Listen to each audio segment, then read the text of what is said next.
Another Wednesday is here. This is the Platform Sports Talk Show, your Wednesday night sports delight. I am your boy, Smooth. And I'm Stan, baby, a.k.a. Wave Master.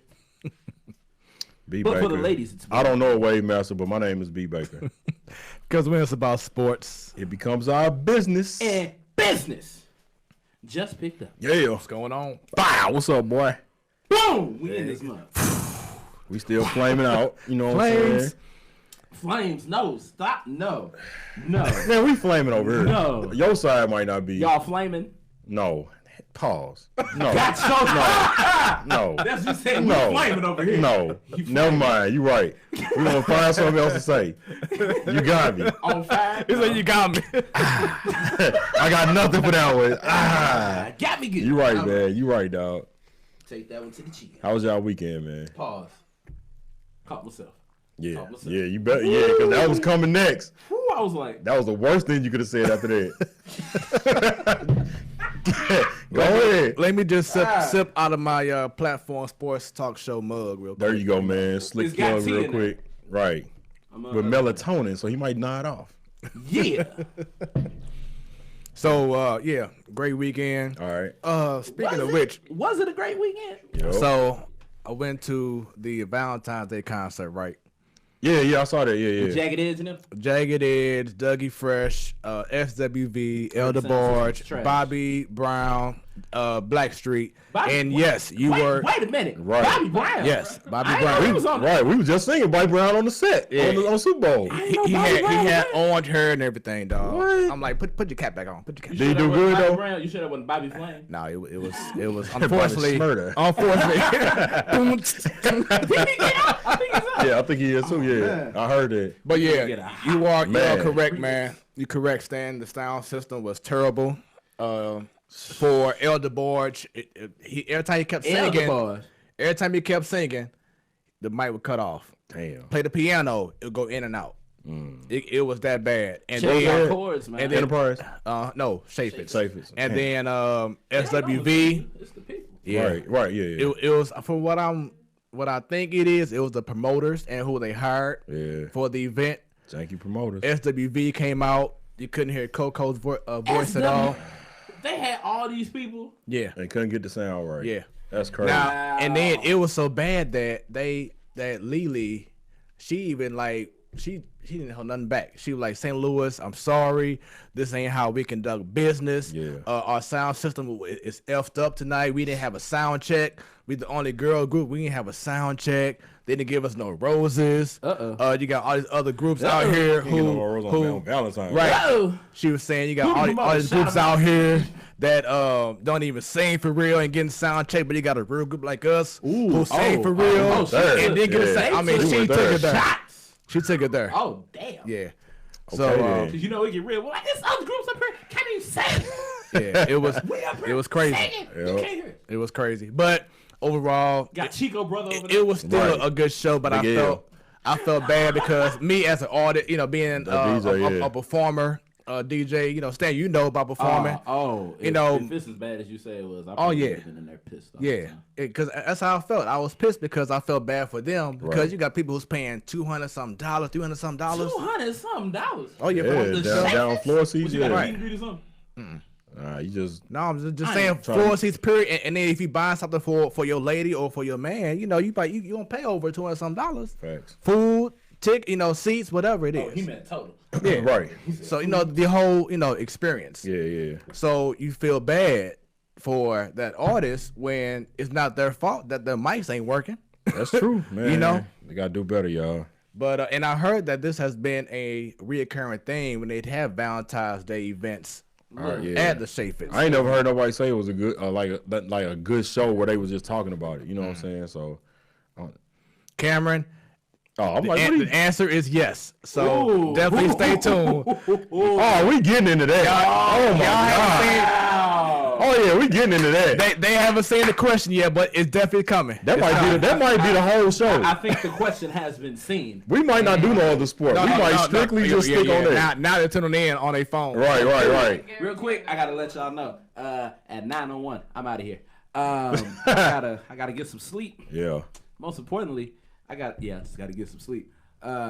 got a trip tomorrow, so I ain't trying to be late for flex. that. Okay. And he ain't going to Kings Highway or in Page. No, he going passport. There you go. Passports. Your waves on your passport picture. Nah, you're not gonna make it. No, that No, that passport picture is from. Yeah, I probably should update it. You should have. They gonna squint eyes on. That is from like 2011. Yeah, you gotta update that passport picture. Yeah. Even worse, none of this here. I was about to say that's what really gonna get you. But I got my ID though. I was looking at put them together. I was looking at one of the first few shows that Stan was on. I was too. And he baby face. Hey, smooth cocoa butter face. Hey, pause. Hey, forget y'all. Okay. And by the way, Stan is rocking that merch tonight. Yeah, he is. Shout out to him. You can get this exclusively in Fred's DMs, I guess. Shouts out to the Woke brand. Right. You already know. And the picture don't fall off when you wash it. I already checked it. It does not. I checked it. It's machine washable, friendly. On there, but turn it inside out just to make sure. Right. Put it on cool just in case, though. Put it on cool. Right. All right, so ensure the longevity of your hoodie. Exactly. So we have a stacked lineup tonight. Or should I say guest? Unfortunately, Rodney Bond couldn't be here tonight because he came down with the flu and he want to, spread the appreciate it, Rod. The flu around everything. Yeah, appreciate it, bro. I was sick for a month. I'm like, man, I do not want to get sick no time soon. I got my shot. You could have came on the show. I ain't doing that. I ain't well. I'm good. I can't do it. Cameron says, "Woo!" Okay, Ric Flair. But we do have. Stay tuned, here they come. We do have some special guests. Can I do it? Because I feel like it's only right that I do it. Because I'm pretty sure if I would have missed this, I would have received 3. Oh man. Ladies and gentlemen, our guests. Well, one of them is a guest. One is almost a regular on the show, but you're gonna. She nativized.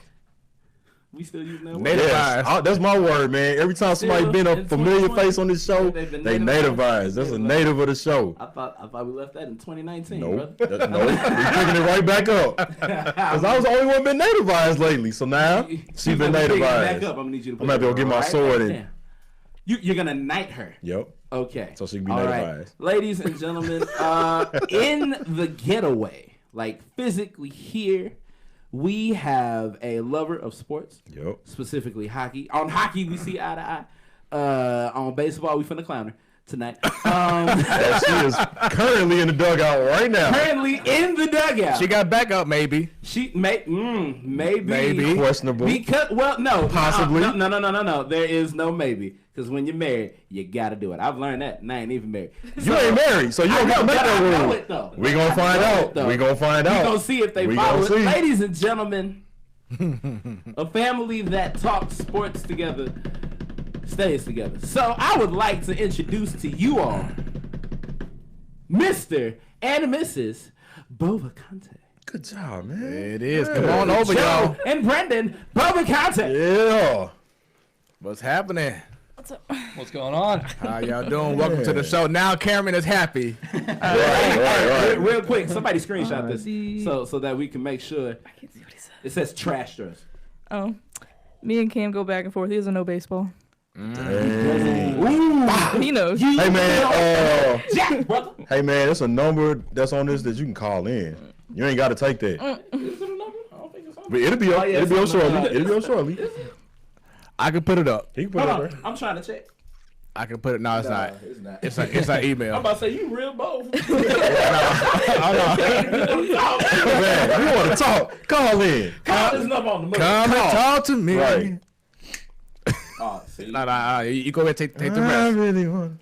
Yo, right. I like that version better. There we go, Cameron. You see it right now on your Where's screen. Carl? Yeah. Oh gosh, Carl. Uh-oh. We got K-Lane, Fulton. Hey. Okay. Carl. He has wild. That Brendan guy is, oh, Lord. Carl. It's pretty cute. Is that your As my buddy. Carl. I was like, We got Cameron and Carl are friends.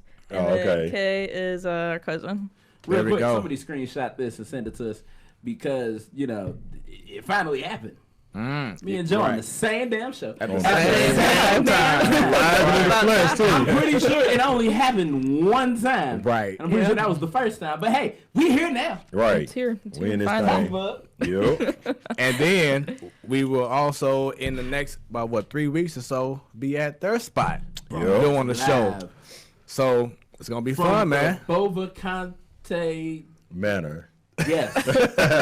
Because that's how you got to say Sounds it. better than household. Right. Bova Conte estate. There you go. It's fancy. I need a sign. You do. Yep. We got a yard sign, in case y'all want to buy some merch. I think you meant like a sign for the house, like the Bova Conte estate. There you go. You could put like co-hosting the Platform Sports Talk Show. Okay, then. Right. There you go. Hey, get it.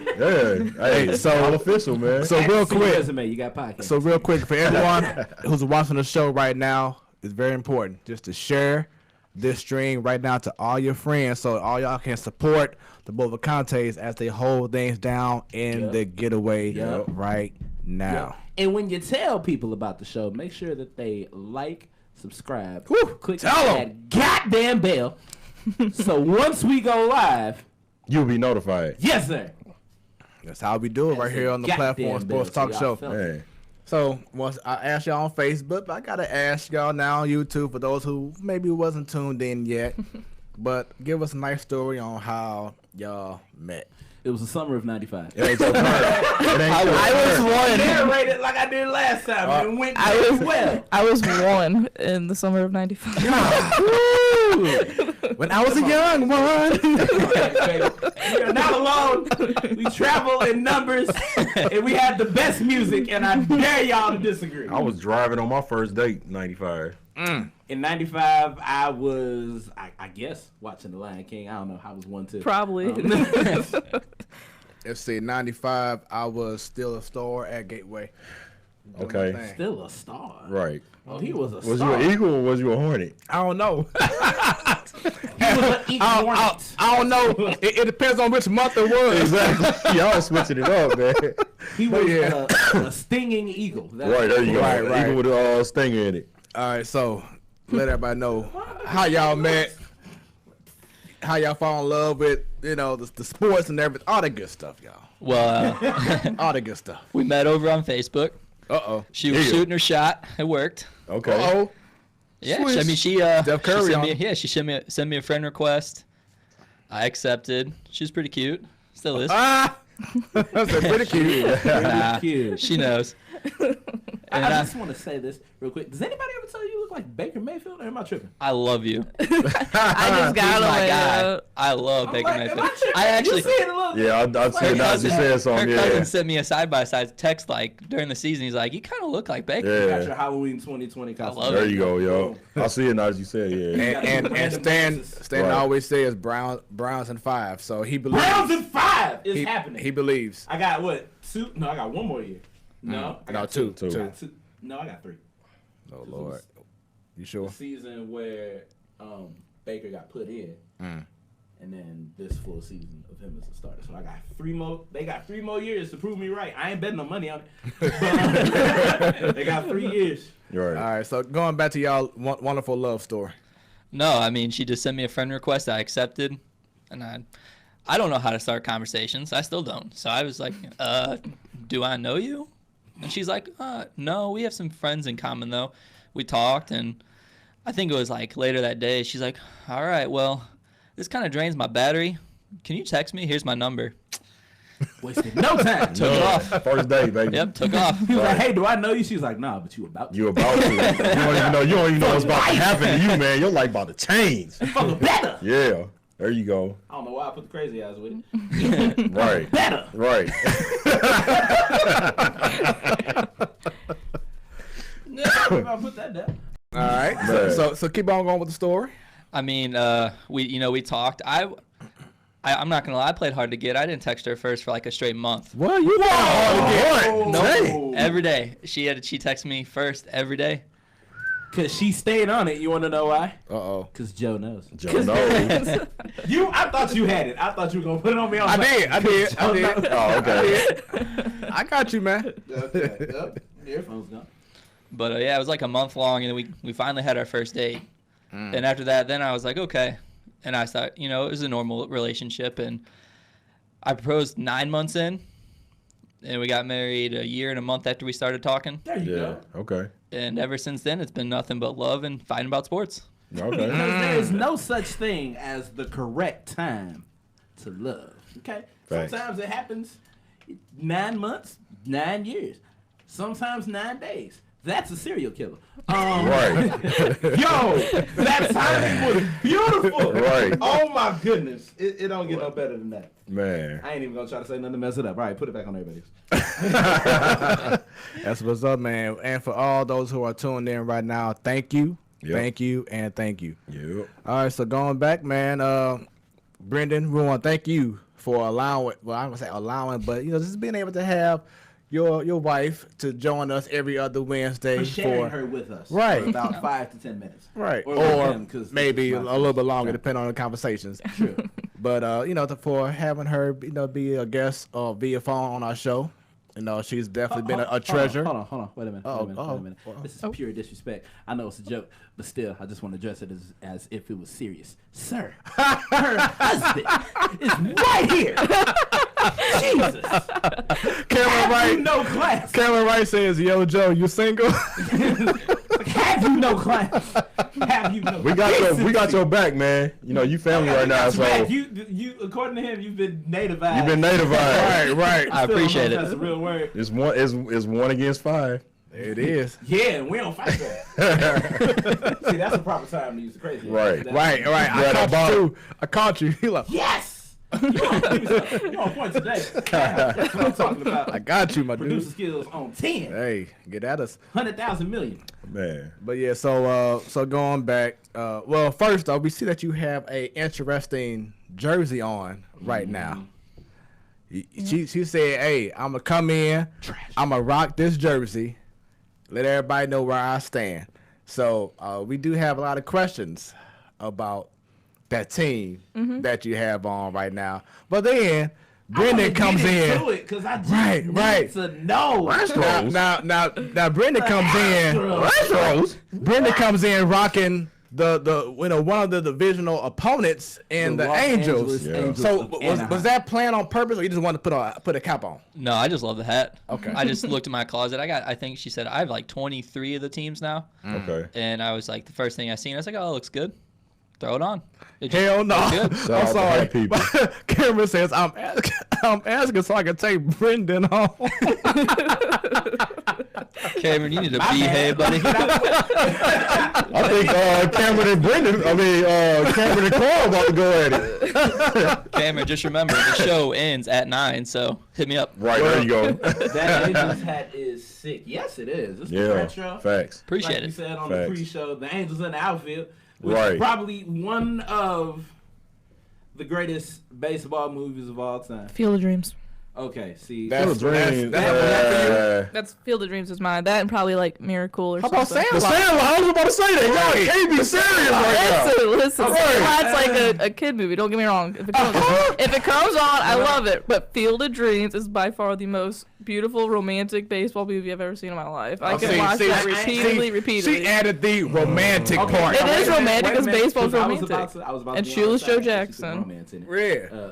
Because when you think about it, the Sandlot, they weren't an actual team. They were just the group of kids who loved the game of baseball. They One came of together. which went on to become Benny the Came Jet together. Rodriguez. That was a legendary movie, man. Man, it is. So I guess the Bad News Bears ain't a football. I mean, they don't count either, huh? Oh no, it is because they were on the team. Even though It's still a sports movie. What about the but bench warmers? Does that count? Ooh, that good counts. movie Yeah, right that there. That counts. How saying- about the Little Giants? Oh, I'm sorry. Y'all Mighty was- Ducks. Dang, wow. Y'all was saying all I the baseball can't movies. remember I'm the surprised Giants. no one is saying what, in my mind, is the greatest baseball movie of all time. And it's on Disney Plus. League of Their Own. Rookie of the Year. Henry. That's not realistic. It could be. No, it can't, man. You can't break your arm and Hold then. on. You said it's not realistic, but legendary ghost baseball player showing up at a cornfield. You don't know that. You don't know the afterlife. You don't know the afterlife. You ain't been there. You ain't seen it. Don't mean it can't happen. Joe Jackson just happens to come back. It might. You don't know what the people say. It'd be awesome, If you but build it, they will come. If you think we the only life form that's ever been created. this is something we talk about all the time. Like, come on, man. It can happen. You been dead before? We finna get off. Exactly. Nobody ain't never been dead before can't say what can and can't happen. Look, we finna get off of sports, and then y'all gonna be figuring out things like, who the hell came up with the alphabet? Where did these words that we are speaking come from? First of all, how does W start with a D? How does W start with a D? How? And then we're gonna branch into How? How can you respect Houseway. How? And then we're gonna branch off into the fact that I don't respect Captain Crunch. Oh. Because you can't respect a man that has eyebrows on his hat and not his face. I'll give y'all time to Google it. It's some of the best Oh, Blow cereal y'all ever, though. minds. What was that game they was playing where they kept switching stuff up from back in the day and you had to figure it out which Look, one? I know. Y'all know what I'm talking about? Yeah. I'm gonna think gotta that's figure out something what's you I gotta figure out what game. You Yeah. can do it now because apparently he's got eyebrows on his face now.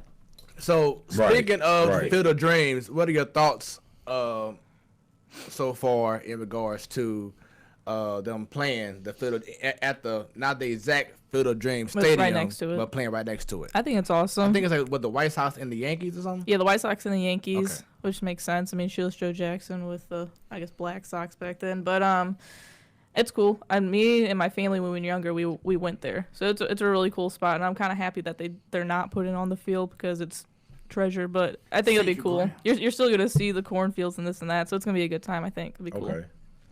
Y'all want to know something funny? Heard somebody on the podcast say, they said in the Bible, if you build it, They will come. I'm like, I don't think that's in the Bible, brother. I think that's in the. That brother is confused. Cameron says the audio.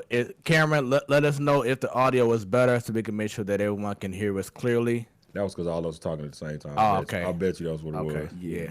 I feel like if we all took time, It was a elevate our voice small at the little same time. distortion, so Oh, yeah. we'll make sure that we Yeah, get that right for y'all. Yeah. We got excited. about our. I We got thought passionate about our topic. Hey man, you can't trash the Sandlot, man. Nah. I know she wasn't trashing it, but I was like, It's I a thought she good was movie. Gonna, there It's you a go. Put good some movie. respect. I thought she was, and I was about to throw this chair back. What? It makes top 5. There you go. But maybe not top 3. It goes Rookie of the Year, ends in the outfield, Sandlot, Field of Dreams, and the one with Charlie Sheen. Now, what about the one with the Major League. Major League. Major League is my Excellent movies. top. Now, how about what is it? A League of Their Own? That's what I said. I A League of love Their that Own. one, I yeah. said that. Yeah. See, I put Major League and a League of Their so Own we don't get top 2 of mine. Right.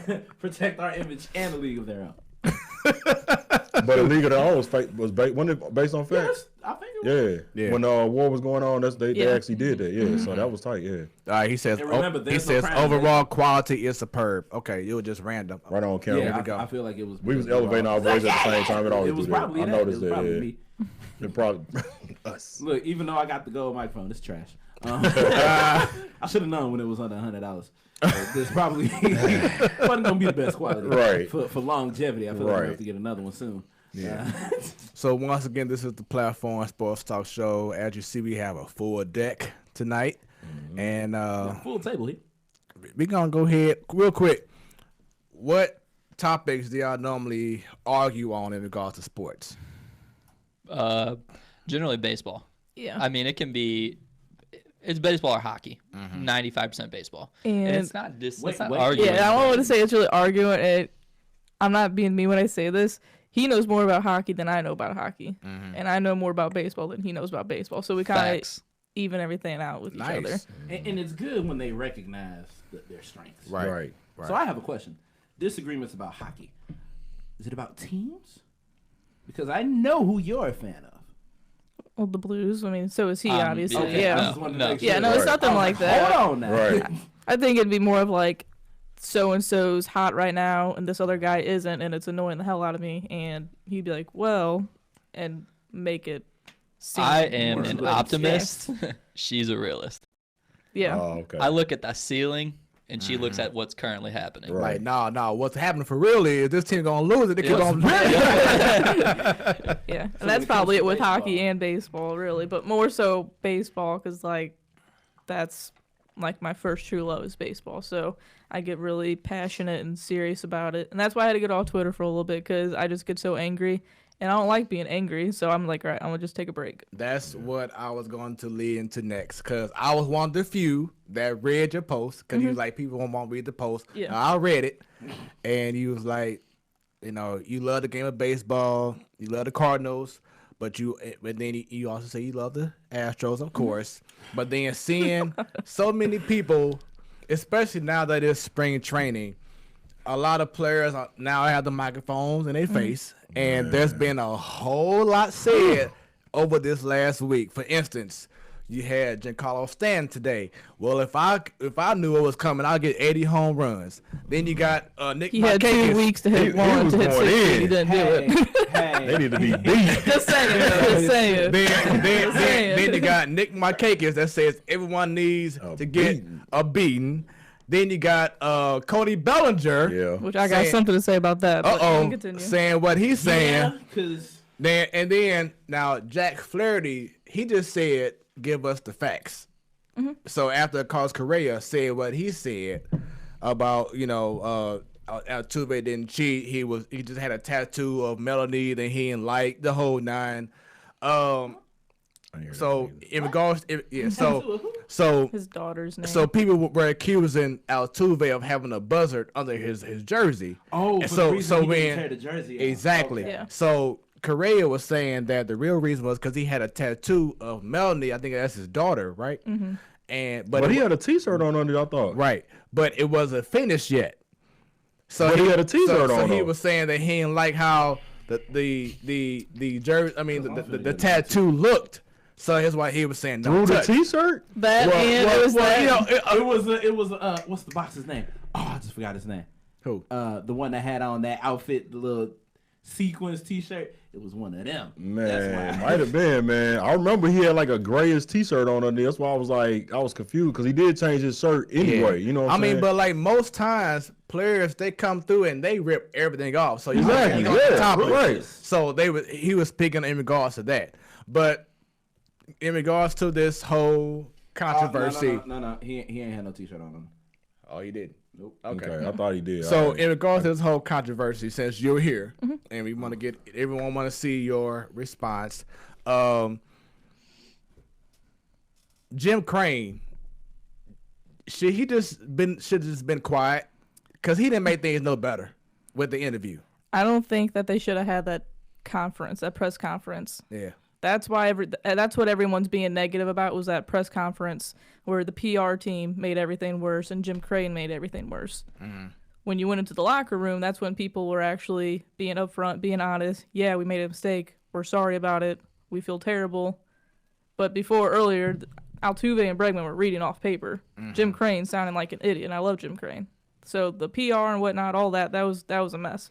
But once they actually went into the clubhouse, started talking to him, if you listen to all those, everyone, I mean, it sounded good to me. It sounded genuine. So, was it wrong for Altuve and Bregman to read off of paper and not just speak from the heart? I mean, to me, it didn't look necessarily great. Especially when they had the PR guy coming in and out of the shot, taking paper, and I don't know if he was putting paper down too or whatever, but it just didn't look good. I mean, I believe what they said, but I just don't like them reading off paper. They shouldn't have to do that. They should just say whatever's on their mind, because it makes them look like they don't believe what they're saying. That's what I didn't like. I feel like when it's something where you're being, dragged in the media, I feel like they have the paper there so you don't speak from your heart.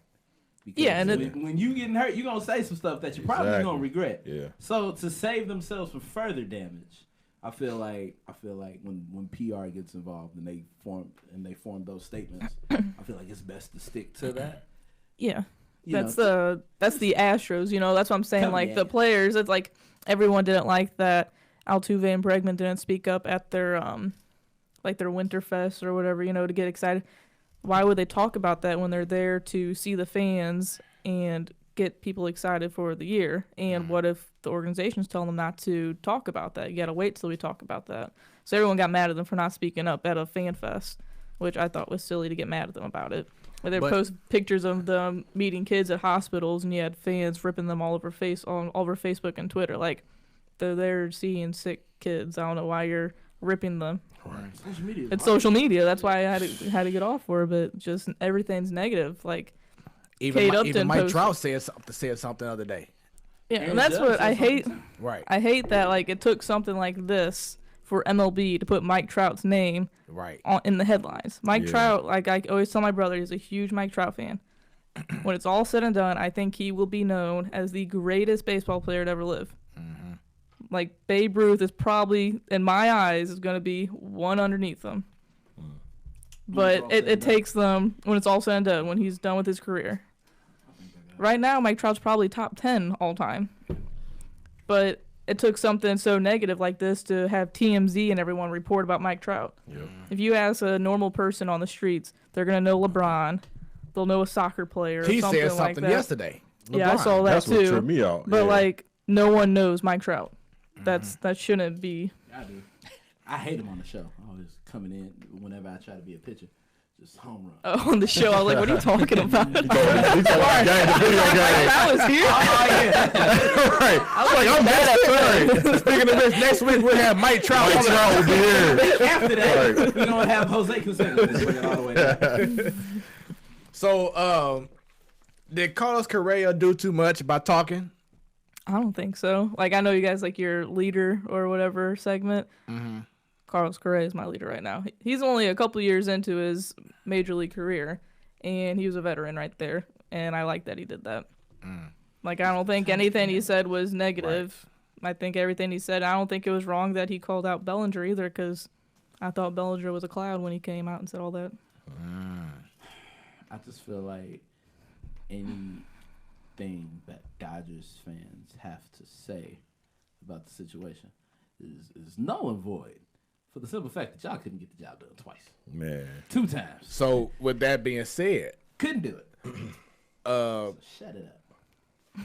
Should there be a asterisk or the title should be stripped because of cheating? Question. Damn you. Oh, I'm sorry. Damn you. I'm sorry. I did feel like that was a little early. Damn you. I thought we was going to get more into it, but that's a good that was question. going to be my question. I thought that was going to be like a wrapping it up question. So with all that being said, I'm sorry. No.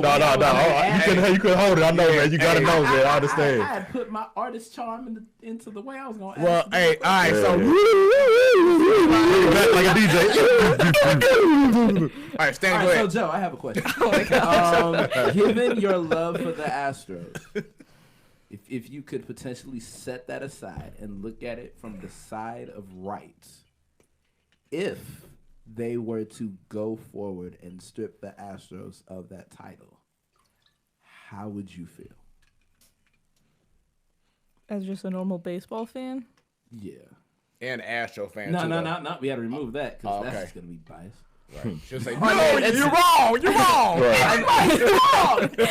I feel like it's hard to do that for being a fan my whole life. But I mean, like, again, I don't know which one said it, but 3 games at Minute Maid Park, Yankees only scored 1 or 2 runs in the ALCS. And Game 7, Lance McCullers threw like 20-something straight curveballs. You guys knew it was coming. So don't sit here and tell me if you know what's coming, you're going to be able to hit it. He threw constant curveball, and they swung and missed every time. So the Astros pitching was just lights out regardless. In the World Series, I mean, it went 7 games, and Astros won 2 really big games on the road. So, I mean, I don't think the Astros needed to cheat in order to do it. But I still think they would have won it. But they did. They did just but they won multiple games on the road just to make sure. Right. Like, so the question, so you said all that to say, if it were to happen, yeah, would you be upset? Exactly. As a baseball fan, just of the overall game. I guess yes and no, because this stuff happens all the time. It's just one team got caught, and now are the Red Sox going to get theirs stripped? Yeah. Is Mookie Betts going to get his MVP stripped away? Because Mike Trout should have 4 now and not 3. Now they are. Mike Trout should have got the MVP. Now they are in the middle of doing a big investigation for the Red Sox. So pretty much any day now you'll be hearing something from Major League Baseball because of and the Red this is Sox. the thing: is Bellinger? He says all this. What about your new neighbor out in the outfield, Mookie Betts? You're gonna say all this, but you got Mookie Betts and David Price on their team right now. Asking questions. You take it too long. You take it too long. I ain't trying to cut nobody off. I'm trying to be polite. You got to, I'm trying to be man. like, hey, real quick, I got a question. Well, no, like this is just stuff I've been holding in, and then like JD Martinez, I saw. Let it out. Right. JD Martinez says he thinks the punishment and everyone just keeps bickering at him is too much. Yeah, you're saying that because you guys did the same exact thing the year before, last year or 2 years ago. So yeah, you're gonna be saying it's too much of punishment. Right. Like, and they got caught in 2016 with the Apple Watches. So all this started with the Red Sox. So did. Yep. All right, so I want to ask this question. We talked about it kind of a couple seconds ago. Mookie Betts is now a Dodger. Yeah. Do y'all It's think? okay though.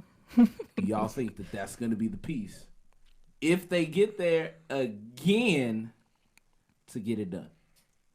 Mookie is easily a top, maybe 3 player in the game. Right. So he's gonna do his job. The Dodgers are looking very, very, very, very good. They did. Now, yeah. one of the issues last year was the bullpen. Yeah, but their bullpen got a lot better with the Gratterall, and they got someone else. I can't remember who they got, but the Gratterall from the Twins, which I don't even know how that trade happened, honestly, but he went to the Twins with all that too. I mean, to the Dodgers in the Mookie Betts trade. So, and Kenley Jansen, I think, is going to be better than he was last year. And Joe Kelly. I'm calling it right now. The Cardinals winning the World Series. Uh-oh. Where's the dog? That's a later segment. Where's the dog at? Where's the dog He gonna at? conjure him up. He gonna hear that in his sleep. He gonna get a phone call. He gonna get a phone call now. yeah. Stan? Right. Now, I tried not to get on this show. Now, I ain't trying to be negative Nancy here. But no. What did you say on the way here about Mookie Betts? Like, everyone's going to say that they're going to win, but because of Mookie Betts is on the team now, but it's not. You're saying something. I was just saying that like they're gonna lose the World Series again. I just don't think they're going to do it. They've got that choke factor. They had If a they great get there. team last year. Yeah, if they get there, I don't think they're gonna make it this year. they'll win I their think- division. But I think Easily. there's gonna be. I don't know how it's gonna happen, but I feel like there's gonna be a clash. So Cameron Wright says BS excuse in regards to Correa and comments and everything. Then he says, when you have sports leaders and legends calling for it, I say yes, bye-bye in regards In to, terms of stripping it. yeah. I mean, if that's the case, then what was that? Spygate for the Patriots. That's Yep. the thing. Patriots, got 2 or 3 rings that shouldn't be theirs then. Exactly. One of which And America still loves the Patriots. Yep. do they? yeah, Come on. So Do they? When Dallas is Thank you for America's bringing team it up. for some strange Exactly. reason? thank you for bringing it up. So are the Astros now the most hated team in sports? I thought you were saying In the Patriots are baseball. baseball. Probably, maybe not in all sports, but in baseball, 100%. But I mean, oh well. No one ever really loved them. Yeah. Like the guy on the back on my jersey, Bregman. He's cocky. Like people don't like that. He's like same thing with Baez and Contreras. No one likes those two because they're cocky as hell. Hey, yo, we don't say them names on this show. Wait a minute. Wait a minute. Unless it's being said upstairs, we don't say that down here. I think the main people that people are upset about is like Altuve, because Altuve. But hate to bring it to you guys, but Altuve has been a batting champ pretty much his entire career, so he's been good. But now, That's just that. but see, the issue is yeah, we know that, but people are now questioning, did he actually do it the right way? What, his whole entire career? Yes. When the Astros were losing over 100 games and he was still doing it? Yeah, I think he was still doing it the right way. When no one was in the stands. There's no point. And then, you had the whole issue with the former Cardinals, the former Cardinals director, and then he went to the Astros. Luna? No. Oh. The one who went to jail. Oh, Correa? yeah, Chris Chris Correa. Yeah, Chris Yeah, Chris Correa. Correa. Then, Lunau doing what he did. And Lunau's not going to be in baseball ever again. AJ Hinch, I think, will get a job next year, but Think so? Jeff Lunau's not going to be in the game ever again. Same thing with Beltran and Cora. Like, they're And- not going to be in there. And then I think last week or 2 weeks ago, we asked you about Dusty Baker. So you feel he's the right guy to kind of calm things down a little bit? I think he is. He's more of an old school type guy too. So I think he's like perfect for the job.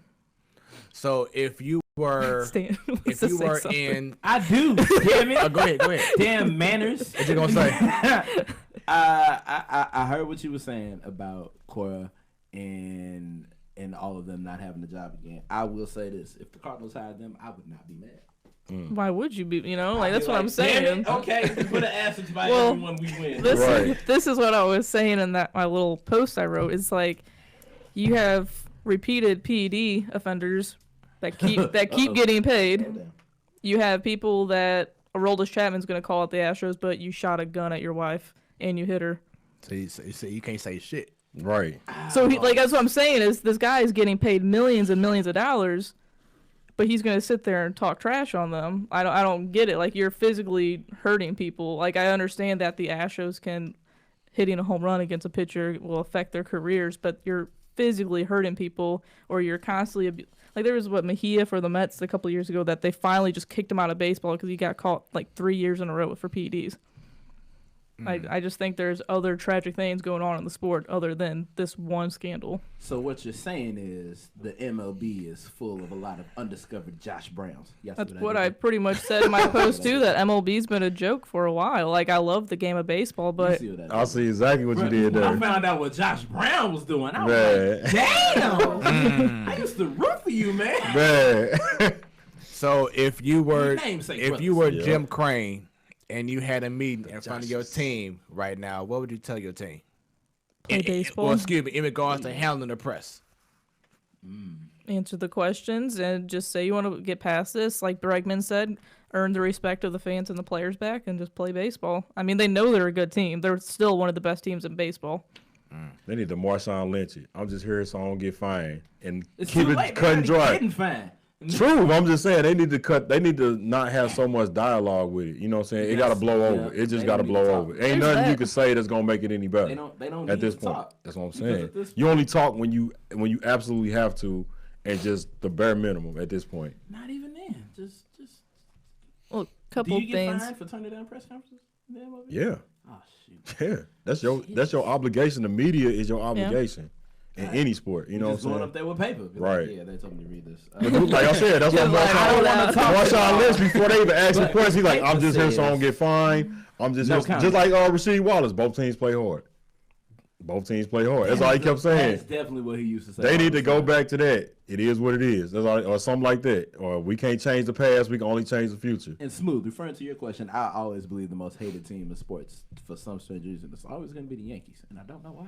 But it just seems to work year after year. But see, they spend crazy, the money and spend the money and spend the money, and that's why. They cash in. That's the American way.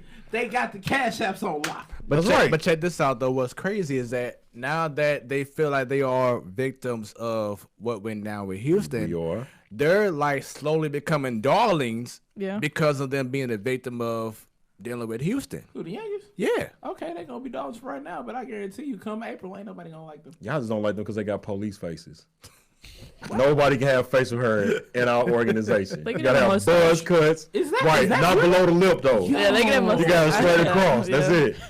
That's been there. They straight up don't. Yeah. Yo! He never realized. You never realized that? I never tripped off of that. I mean, I don't pay attention to Yankees. It's like the military. I got issues here at home to be worried about the Yankees. I ain't got no time. I'm trying to figure out why then Cardinals player Ozuna just couldn't get shit together. And yes, I said get shit together because he really made me mad. And now he gone. So I'm like, oh, okay. Boy, if you ball out, I'm shooting you in your beard hair. So, Brandon, who is your team? Cardinals. There we go. So no Astros or anything, just Cardinals. I mean, I'm an Astros fan by marriage. You jumped up and down when Marlon Gonzalez hit that homer against I support him because he's in LA. Astros fan by marriage. Happy wife, happy life. I heard you, man, but that was smooth though. Right. Hey. When she says jump, I say, how high? How high? Right. No, I mean, jump. You know I'm right in the door frame. Right. I'm going to hit my head.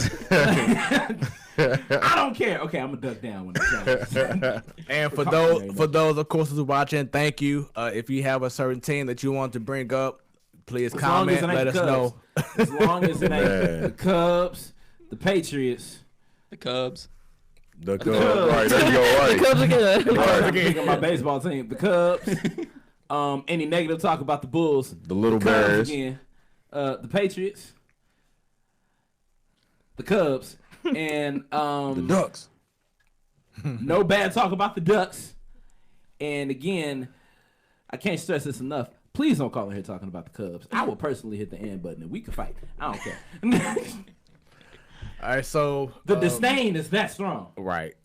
So you a better man than me. I would not go to Chicago just to go to a Cubs game. Hell no. I'm still tripping out there. I loved it because I loved being in, a different, sports town. No, and you should have brought some damn hedge clippers and cut that ivy off that wall. Right. Like, nope, this is not. This my Right, throw a little match down there. Here it is. This ivy length is not up to code. Right. Hey, I'm telling you, it was a very cool experience to be on the other side of, you know what I'm saying? Being on the other side. It was cool to see how people treat the Cardinals on the road.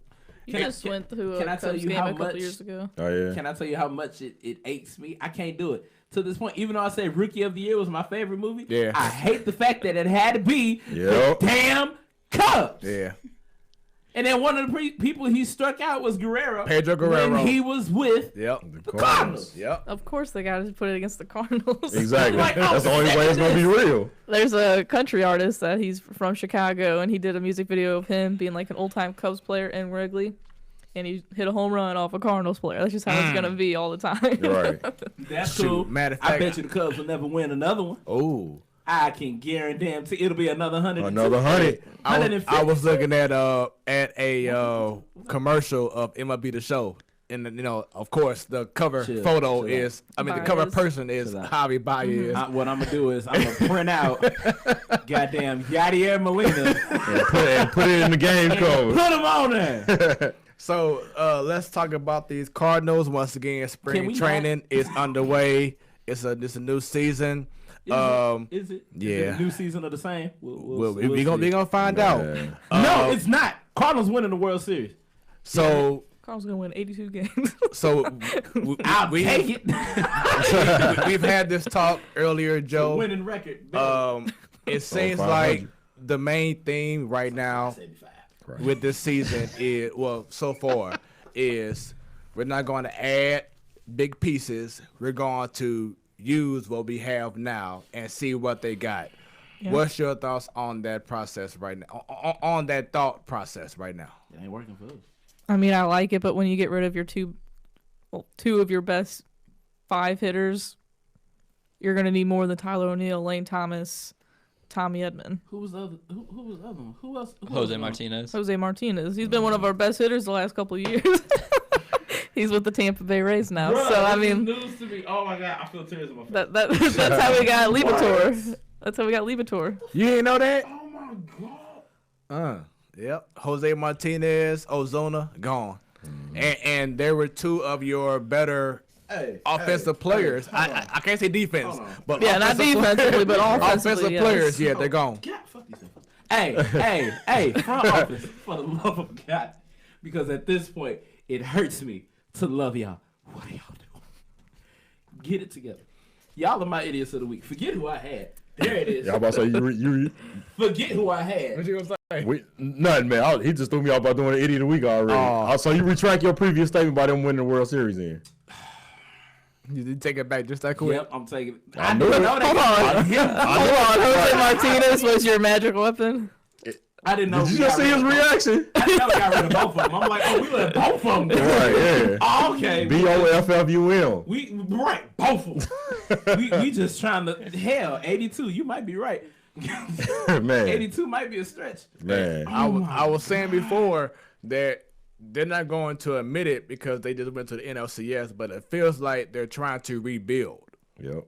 Yeah, and I think I told you, I was like, I think It's been like that the last handful of years, honestly. They just don't know how to rebuild. I don't think I've ever been alive. Like, in the time I've been alive, they've actually rebuilt their organization. Cardinals in 2021, because they'll be like, it's been 10 years since they won before. That's the thing, though, is they said last year, 2020 is the year that time to fly. Time to fly. Yeah. No, They that's said 2019. Yeah. Well, now it's We Fly We or Fly, something like right. that. We So Fly? stupid. Oh but, my God. It's because I unfollowed their asses on Instagram. That's what it is. I was getting disappointed. It was frustrating. At this point, I think they're just waking up in the morning, sipping their coffee, and figuring out ways to F up this organization even more. What they gonna do next? Trade Molina? They better. Yo! Man, don't even bring that. I don't put it past y'all. I swear to God. They better. I swear to That's a God. wrap. They do that. This city gonna be on fire for real. Bruh. They gonna Ballpark Village gonna be They gonna call trash. for Moselak's head Yeah. on a pitchfork, Yep. covered in feces. Like it's just, Just so far, just from looking at spring training from a distance, of course, social media and everything. What are your thoughts so far going to this season? You Brendan. go first. I mean, realistically, my expectations are middle tier, 85 wins. With the news of Michaelis might not be ready for opening day. Doesn't even look good for us. You ain't know that neither, huh? oh my God. Do you pay attention to anything? How are you on a sports talk show if you don't know this? Get him. Get him. And this is St. Louis. That's why he keep avoiding you. You ain't noticed. First of all, It's all coming out. First of all, okay, I don't need headphones. Let's talk about it. Joe, I don't know if you know, but every week we have a topic list. Since the season was over, we ain't said nothing Cardinal related. This is why this is new to me. We talk about it here and there when I come on, but you're never here when I'm on, so. They're coming with the fire! She is. It's all right. Look, yeah, because when you're not here, or when you're here, I'm not here. I'm either somewhere out of town, low key. Look, if you weren't gonna be here in person, probably wasn't gonna be here. I was gonna be getting everything ready for Jamaica tomorrow. If I'm not out of town at a concert, if my car ain't decided to die on me again. The correct answer is I'm here so I don't get fined. Right, you go. Just say it. Just say that. Just say that because she got you right now. She got you, bro. She got you. I'm He cornered. Get off the ropes. She said, how you going to be on a sports talk show? She got the job on me. My back is up against the wall. This is not a test. This is the real deal. Help me. Man. Help me. Help me.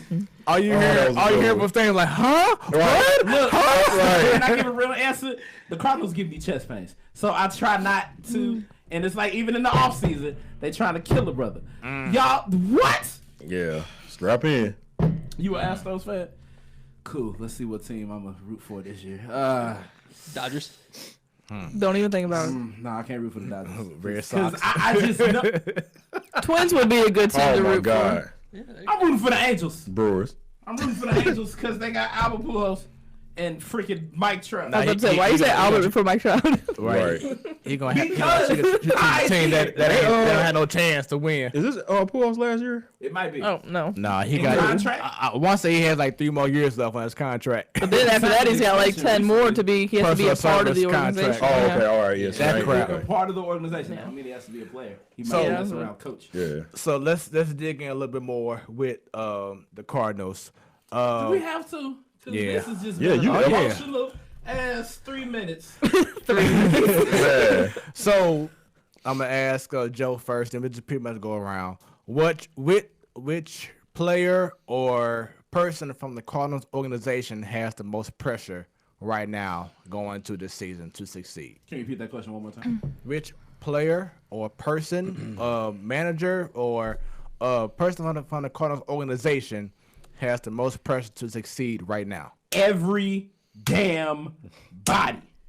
Top to bottom. Everybody. From top to bottom. Even the people that you don't think about. The people in the concession stand. So he's the Redbirds. The janitors. Fred Bird. The Cardinal girls, whatever they call. Yeah. The Clydesdales. Everybody. The Clydesdales got to be on point opening day. You better not miss a step. Man. They never do. Everybody. How did we get that close last year for y'all to...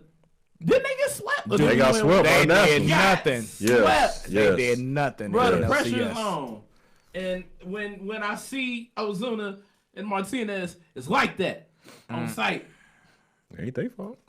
I thank y'all for what y'all did, Well, though. I didn't know that Bernie was on right now in the evening times. I didn't know that because I really haven't been listening. But I heard him yesterday, and I kind of agreed that organizationally or just like a coach, Jeff Albert, I could see that just because, I mean, he wasn't with the Astros in 2017. He was in the minor league system, but I could see how he could be under pressure. And then also, what did I say? It was like a 720 something for the OPS last year as a team as a whole. Yeah, like 726. Which is like 21st in all of baseball and obviously the worst in the playoffs. So if he doesn't step it up this year, and it's not just on him, it's obviously the players, but he has something to do with it. And then also, I guess Matt Carpenter.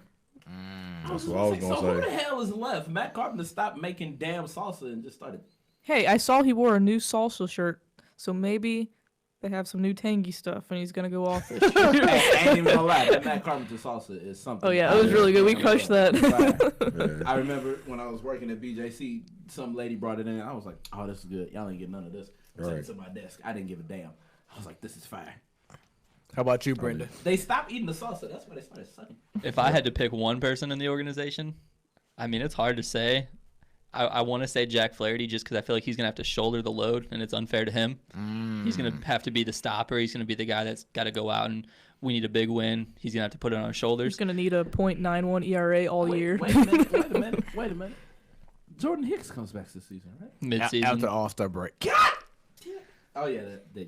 Yeah, I knew that. I was going to ask you about Flaherty. I feel like he will do as good, or will he have a slight regression? I think what he did the second half of last year is not something it's not anybody can do for that long. He was just two lights out. All right, cool. So I'm going to make a prediction that I kind of believe might come true. Flaherty's getting Cy Young. I would back that up. And because I feel like his competitive nature is too strong for him to like have a Max regression. Scherzer. Yeah, he's too strong-minded. I put him. Me and my brother did our top predictions for like the standings and everything. He broke his nose. And just went out there and balled out. He might do. Me and my brother did all of our predictions already, and I had Flaherty finishing third. I think I had DeGrom, Scherzer, Flaherty. So who do you have? You have DeGrom getting it. Yeah, I think he's gonna go. He's gonna three-peat. And speaking of projections, we'll have our official MLB projections the week before, that Wednesday before the season starts. Yeah, I don't need mine. I'm calling it right now. Angels winning it all. Angels now. Angels were 33 games behind the Astros last year. They ain't gonna come back, win the division, win the series. It's not gonna happen. They gonna do it, and then somebody gonna have to get tested for drugs because they not gonna believe it.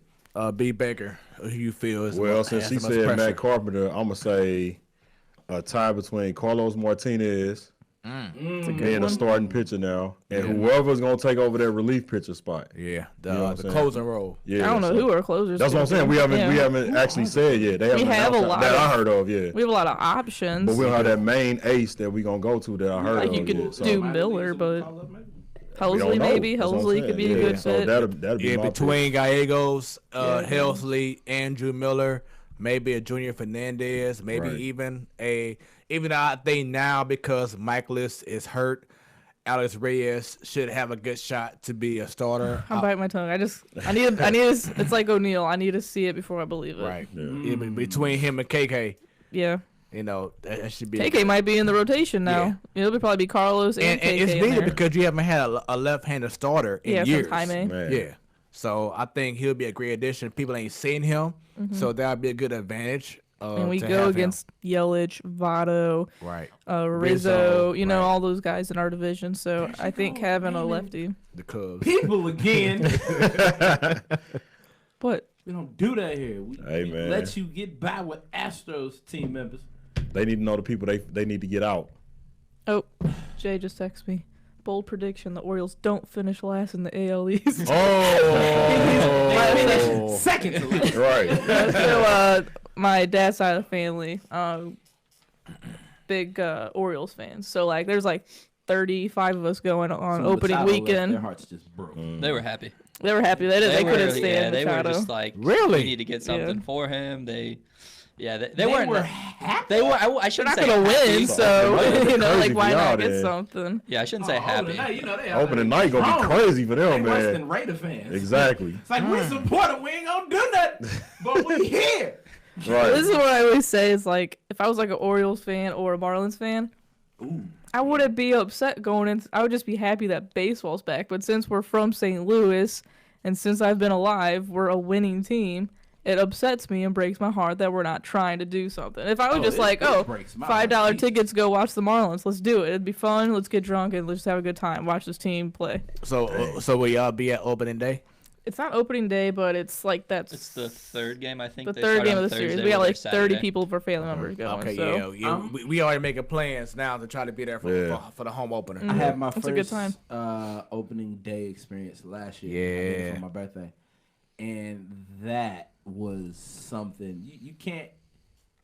Well, I guess you can't duplicate that because it's probably gonna happen again this year. But it's just an energy that's not matched It's a party down there. in the duration of the season. Yeah, it's all day. Unless we It's make all playoffs. day. It is an actual It's holiday. A day. It is, Like, it's a whole day. That's what he texted me earlier. People I'm going. It's my calling off work. holiday. When he said 100, I was like, I bet. I guarantee you, I'm gonna be sick that day. Yeah.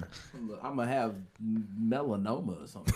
The coronavirus. There you go. No, You ain't gonna have that one. they developed the vaccine for corona. By the time the game comes around, it's like, oh man, I got the coronavirus. It ain't You in St. gonna Louis get the- yet. You ain't gonna get the vaccine. Hey, They got the vaccine. Joe. for So it. you know, Yeah. I put my request in.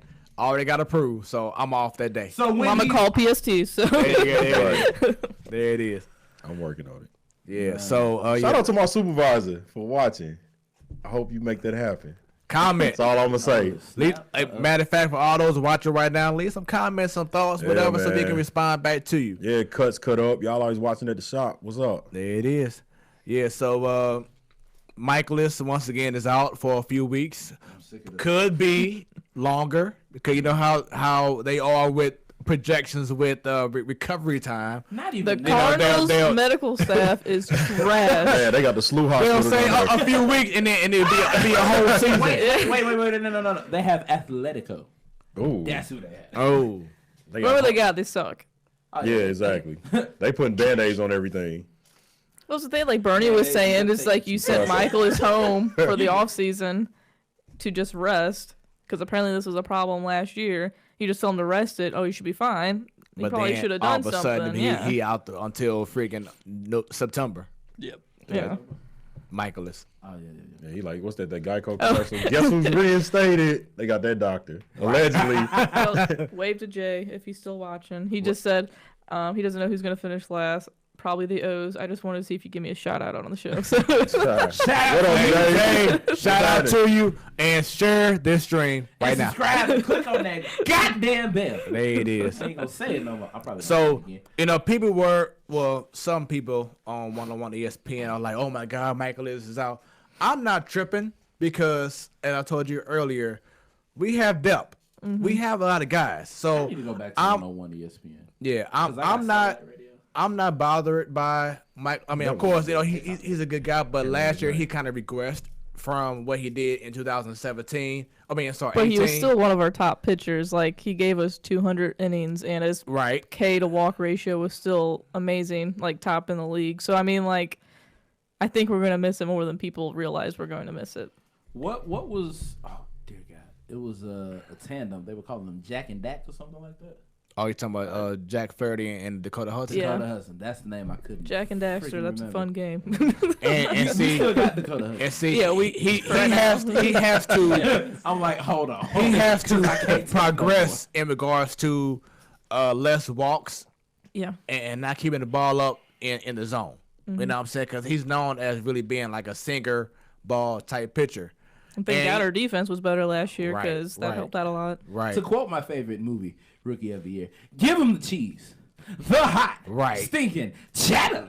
I forgot about that line. Ain't it the best? That was dope. I forgot about. Nose. Yeah, I forgot about that line. I ain't seen Rookie of the Year, man, since it's been at least 20 years. Yeah, that's what I say. I got to get down to it, man. It's amazing. Yeah, man. I was watching. I was like, for someone who doesn't like the team who cannot be named.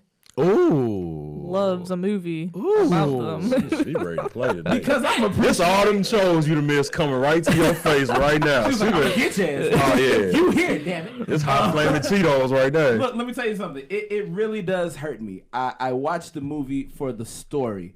There was a young man who, if we being honest, was trash.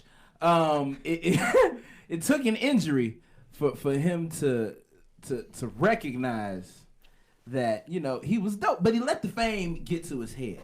All in all, it was a humbling movie because at the end, he went through all the emotions of the MLB in one season and was like, bro, I ain't got time for this. I ain't coming back. And killed him with a softball pitch. Killed him with the floater. Right. A ball, the longest floater all time. The pitches. Man. Okay, so something I want to talk about in that moment. I ain't never seen somebody so happy in a position where, like, bruh, you can't throw no more. He was like, flood it. Yeah. Your kid. The tape on the ground. He was like, we got this. Right. I'm finna win because my mama told me to do it.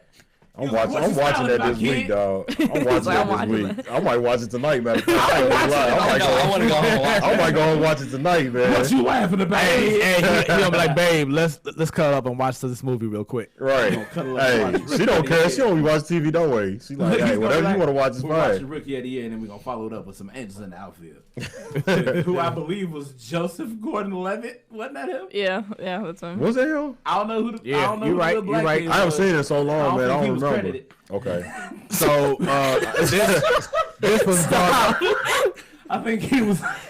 So this was brought up on 101 ESPN. So I want to ask y'all. And I met somebody from there too. Matter of fact, my fault. Who? I can't remember his name. That's why I'm getting mad. Did you give him a card, brother? I did. I honestly did. I promise you I did. I went to a party at the All-Star game, and he thought I was one of the producers for Tidal because of my hat. Oh damn! And he was like, Jay-Z hat. Yo. You smart. And you know, I wasn't thinking that until I got there. But I can't. I'm trying to remember this guy's name, man. I'm sorry. If he watch, I don't know if he is or not because I gave him a card. But if you watching, I'm sorry, I can't remember your name, man. It was so fast. We was talking, and he gave me his name right before he left. But I thought that was dope. Hey, man. shout out to you for getting a picture with Lisa Ray. Right. Diamond. Hey, man, it just happened to happen that way. Ooh, So, going back to the Cardinals, over the last couple of years, ever since pretty much we haven't had Pujols. We've been looking for that one guy to be the guy for the team.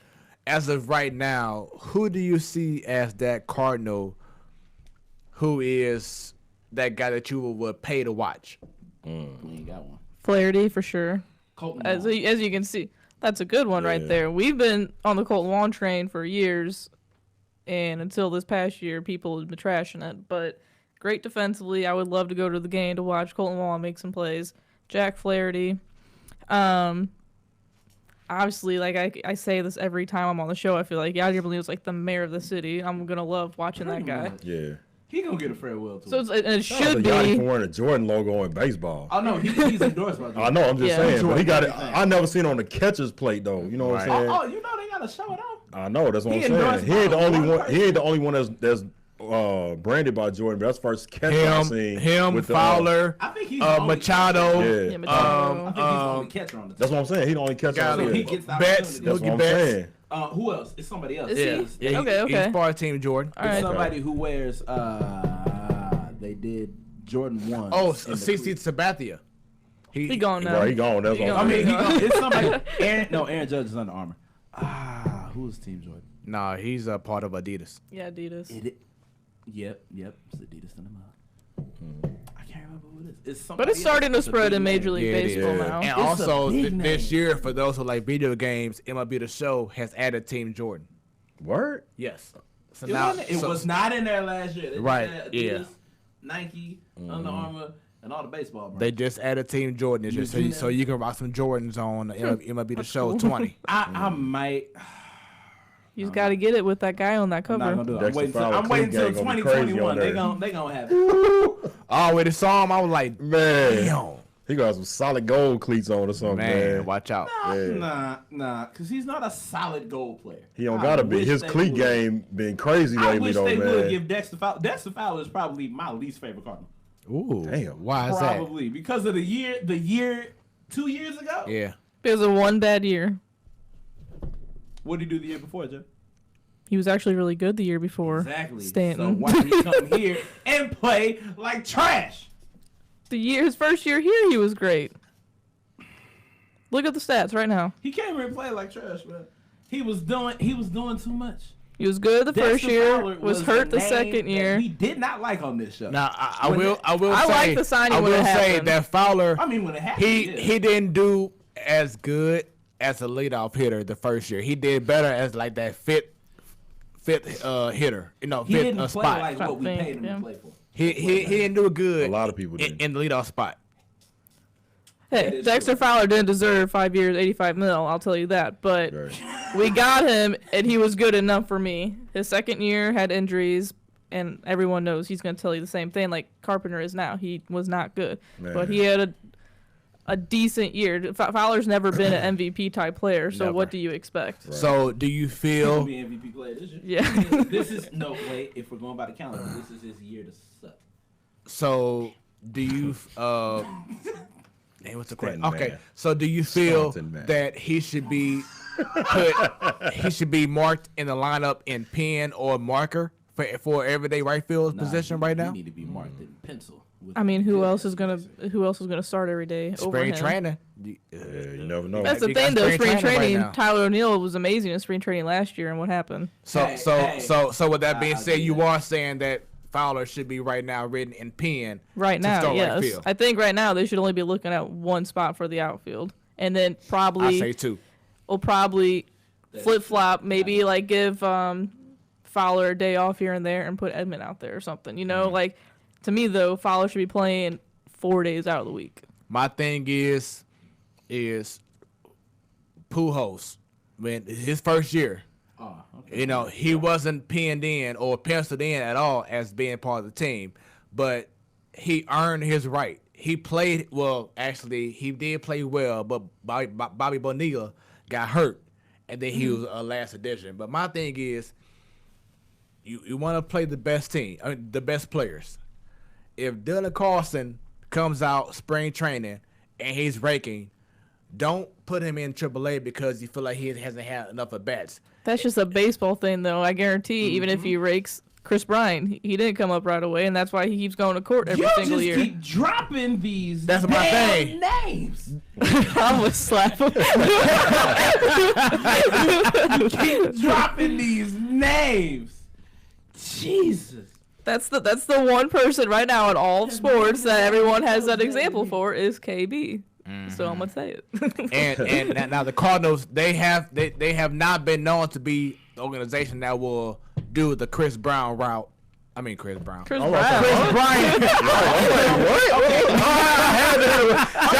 want to hear the rest. I gotta hear this one. Chris Brown route. There's a lot of routes. Chris Bryant. Right. That's why I go to jail and hold somebody back. So that one thing. So my thing is, Mike Schilt said other day. I'm sorry, this morning he said on ESPN that he's all about putting the best team forward. So if Carlson and Lane Thomas is showing out more than Harrison Bader and Dexter Fowler, then freaking play them because that it goes back to the depth that we talked about. You have so much depth in your organization, but you don't utilize it properly. It's time to go ahead and, okay, you know what? If you're not going to get the Arenados right now or the Lindors right now, then go ahead and utilize what you have and see if that is legit. And if it's not, then, okay, let's see about a mid-season trade or whatever. But go ahead and put out, your best team. Don't worry about playing contracts or he's been around for 10 years. So let's killing us for the longest. You know what I'm saying? Let's play him. No, go ahead. If Carlson is playing the best, get him out there. You mentioned contracts. I feel like we won't have to worry about that with Shook. I know that was a thing with Matheny. Hey, she said that too. Yep. Because Joe knows. Like, that's like what, third time? Right. On this show alone, I feel like I did it 4 times on the pre-show. I feel like with Matheny, he was playing for contracts. He was trying to get his money's worth, no matter how horrible the player was. Which I get, because you don't want to just spend money and be like, oh, we gonna set him down, but we paid him all this money. Right. But I feel like Mike Shook, that is his first name, right? Mike? Yeah, Mike. Cool. I was like, wait a minute. I knew it was an M something. I feel like he recognizes that, you know, I'm not worried about the contract. If you're playing like trash, I don't want you up here. Like, if you're not playing good, we're going to send you to Springfield or Memphis, and you're going to get your stuff together. And then when you come back, you still ain't going to get in the first. We're going to put you out there play for your way back practice. We've seen that with a couple people last year with Bader, obviously. And then I know Carpenter was hurt at first, but he went down to Springfield, I think, AA at one point last year. And everyone was making fun of him because they were wearing those Christmas jerseys and whatnot.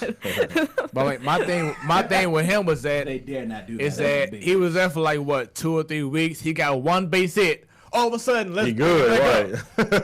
No, that right there was the Matheny mentality. I don't know how that stayed in there. Yeah. Oh, he's good. Bring him up. No, But Schilt didn't play him as much whenever he came back. It was Tommy Edman, which was the right move. Exactly. Because he realized it. That's the and difference. I'm about to make you mad again, but he's an Angels manager now. Joe Madden. He was good at changing up the roster, changing up the lineup, He was really good at that with the Cubs. I'm not gonna get mad. Did she not just no longer with him. Gonna win the World Series? Right, Can't get mad at that. He gotta lead him too. He was really good at doing that when he was with the Cubs. You see Ben Zobrist all over the place, Bryant all over the place. You see them all over the place, and that's what Schilt needs to do, especially if you're talking about having these kids play more often. Right. You bring up Joe Madden. As much as I hate the Cubs, that man did not deserve how they did it. No, he didn't. No. He did not deserve that. You the only sole reason, years, And then y'all just go, nah, bro. Yep. After all the good he did for y'all He should have had a statue out there. It's the fact that it was the 1 year of bad, and they let him go. That right there makes me feel That's like the Cub way.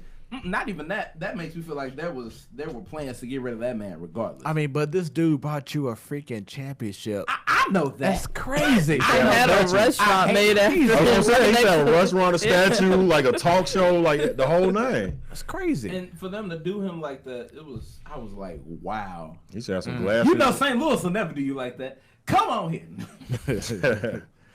All right, We treat you like family. Y'all saw Albert came back. Man, I'm still mad. Please tell me he's coming back. No, he's not. Sorry. Still mad. Smooth teased us with we gonna go to see Albert. Oh, they only got 3 tickets. I'm like, mother. Right. Live on the show. Hurt my heart. But the Yankees will be here in St. Louis this year, so that should be a good. I'm there. I'm trying to catch that game. Yeah. The last time I was when they came here, I almost got beat up by an old lady. Facts. Was the old lady a Yankee fan? No, she was a Cardinals fan. Obviously, I had on all Yankees gear. That's why. Yeah. Bye-bye. Yeah. It was serious. It was serious. I almost got beat up by the hot dog stand. I gotta ask you this question. I thought it was you going from down. here? Yep. What in the hell? It was Jeter's last year. It was Jeter's last year. Okay. I never seen him play in person. He didn't even play that game.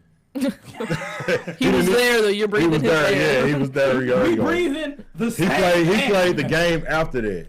Was really made me mad. Damn, yeah, he pissed me off. So, That's but that was the only reason. Like, I support both teams. I'm more of a Cardinals fan than a Yankees fan. But he played the game after that in the series against the Cardinals. In the series, Okay, yeah. No, I'm saying this was last year. He wasn't playing every game. You know what I'm saying? He played. That was his curtain call that last game. So, they've been killing me for I don't know how many years, teasing me with this Cardinals Yankees World Series. It just can't never seem to come together. Right. Especially them punk ass Red Sox when the Yankees was up 3-1. Hey, I'm telling you right and now. And I knew the Cardinals was going to the World Series that year, and they ran through the Yankees, and then they swept the Cardinals and ran through them. I'm telling you right now, it's going to be the Cardinals and the Yankees in the World Series. Clearly, I got a lot of takes here. And we get swept. I'm just throwing stuff at the wall. Hey, man, I've been waiting on that series my whole life. Do you man. understand it just can't come together. What the ratings would be for that? Man. Oh, my God. Seeing as the MLB rigged last year, them the two most dominant teams in their conference. Win Facts, the man. whole thing. Yeah. It was rigged. Well, not get rid of, but you know what I mean. Right. It was rigged. So I feel like this season to start the new decade. That'd be crazy. They're putting the 2 top teams against each other. That'd be crazy. And that's gonna be crazy. Something. Man. They about to NBA Major League Baseball. We gonna see that for it's gonna be Lakers versus Celtics. That's what it's gonna feel like. Oh no, I wasn't saying that. I was saying how we saw the Cavs and the Warriors for like 4 straight years. Oh yeah. They're gonna give us that between the Cardinals and the Yankees. They need to make it happen, man. I told y'all the MLB was rigged. It was when the if there's any time to rig it now, so I can be happy. Rig it at the beginning of the decade, so we can have a good time. There you go. All right, y'all. So once again, this is the Platform Sports Talk Show. I am your boy Smooth, along with Dan, baby, aka the Wave Master, aka ladies call me Wave Daddy. Yeah. Oh, Wave. Oh Lord. Boy, you was finna. Oh my God. No. That is Modoc. This B Baker, by the way. And we have special guests. All right, you go. And Joe. Because Joe knows. There we go. This has been a great show. Great show. Shout out to everyone watching the show, enjoying it. Sure. Y'all know what to do. All right, so let's move on to Blues hockey. The Blues finally won a game. Finally. I guess one of the worst teams in the league. Look, because if we didn't win that, then it would have been like, oh damn, we was talking back to back. I don't know now. Yeah. We're still topping our division. They had a stretch. And good news that Jay Bomeister, he's doing better. Yeah, that scared the hell out of me. Yeah, that was scary crazy to watch. I saw the video. I was like, yo. Any heart condition, man. Got to take it serious, man. Yeah, so man. it doesn't look like he'll be back ever again. Could be career,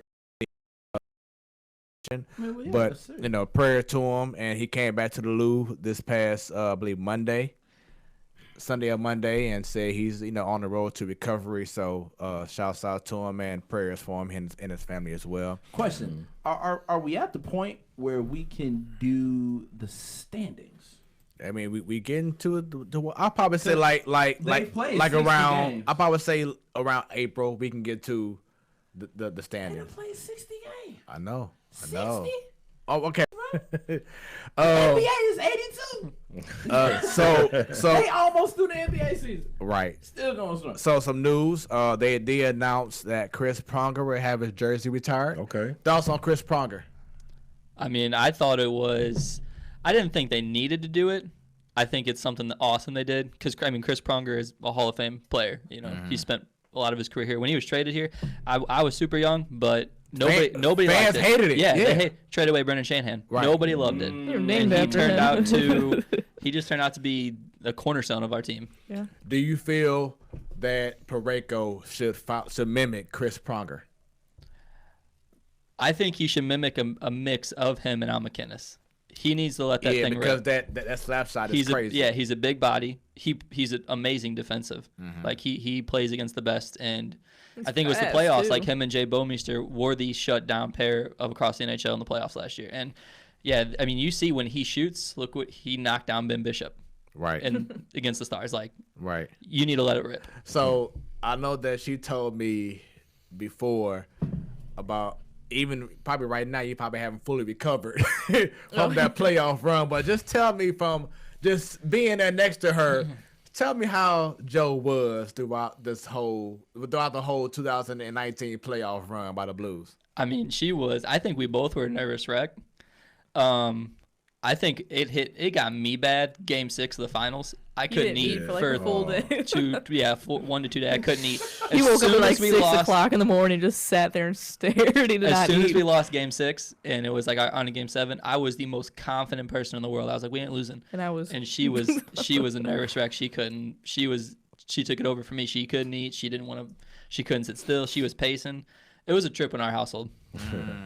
I feel like as much as it was a pleasure to have a St. Louis team beat a Boston team in Boston. Yep. I really would have wished it happened here. In a Game 7. I really would have wished. It would have been awesome, but that was just our story last year, just winning on the road. That was the story. So, I mean. Think we're doing it again? I think we're doing it again. It rode in their face. What? Win it again? I think we might.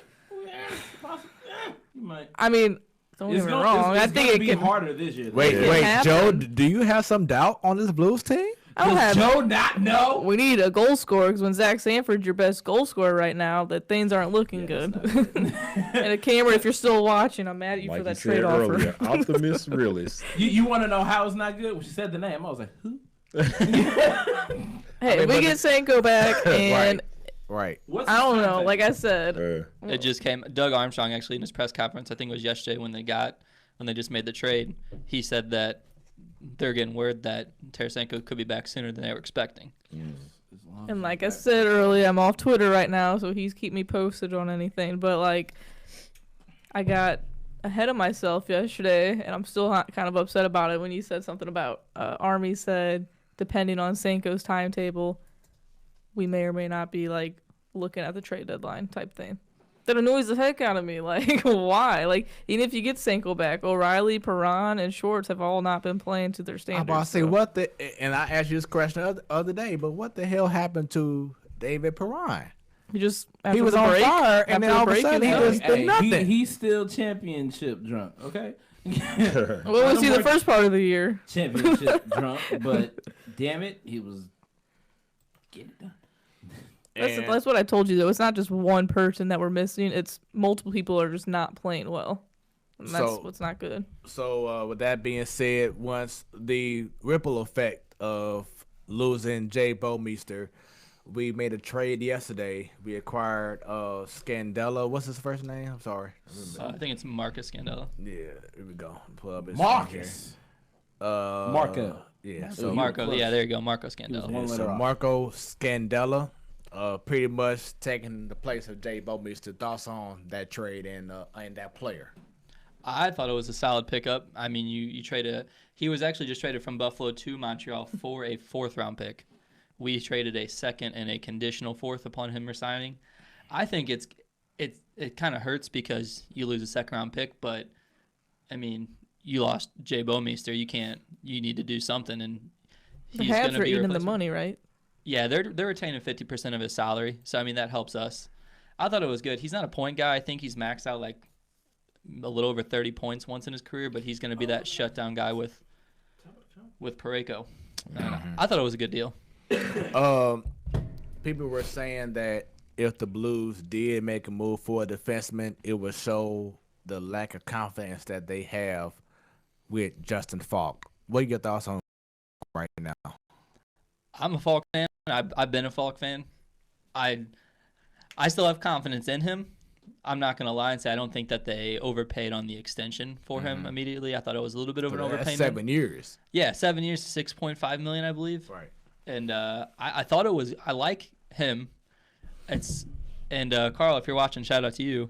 He actually came out and said that he just doesn't think his play style fits our system, and I can 100% agree with that. Because that was pretty much how Berube felt about Robbie Fabry. Exactly. Like, his style just did what Berube wants. Yes. And Falk came from a really young team that just made the playoffs for the first time in a couple years last year. So, I mean, really young, fast team. And now he comes over here, and our team is physical. We're not necessarily super fast, but we're physical. We're going to beat you to death pretty much, and that's how we're going to win games. And so, I mean, he just has to adapt, I guess. Same thing with, like, Kyrou. Kyrou's bad things been said about him, too, because he doesn't play the full style of our game, and that's being physical. I'm sorry, go ahead. So I just did the math. Y'all said 7 years, 6.5. I was sitting there. I'm like, how much is that? So he's making $928,000 a year. I picked the wrong sport. I'm finna take up hockey.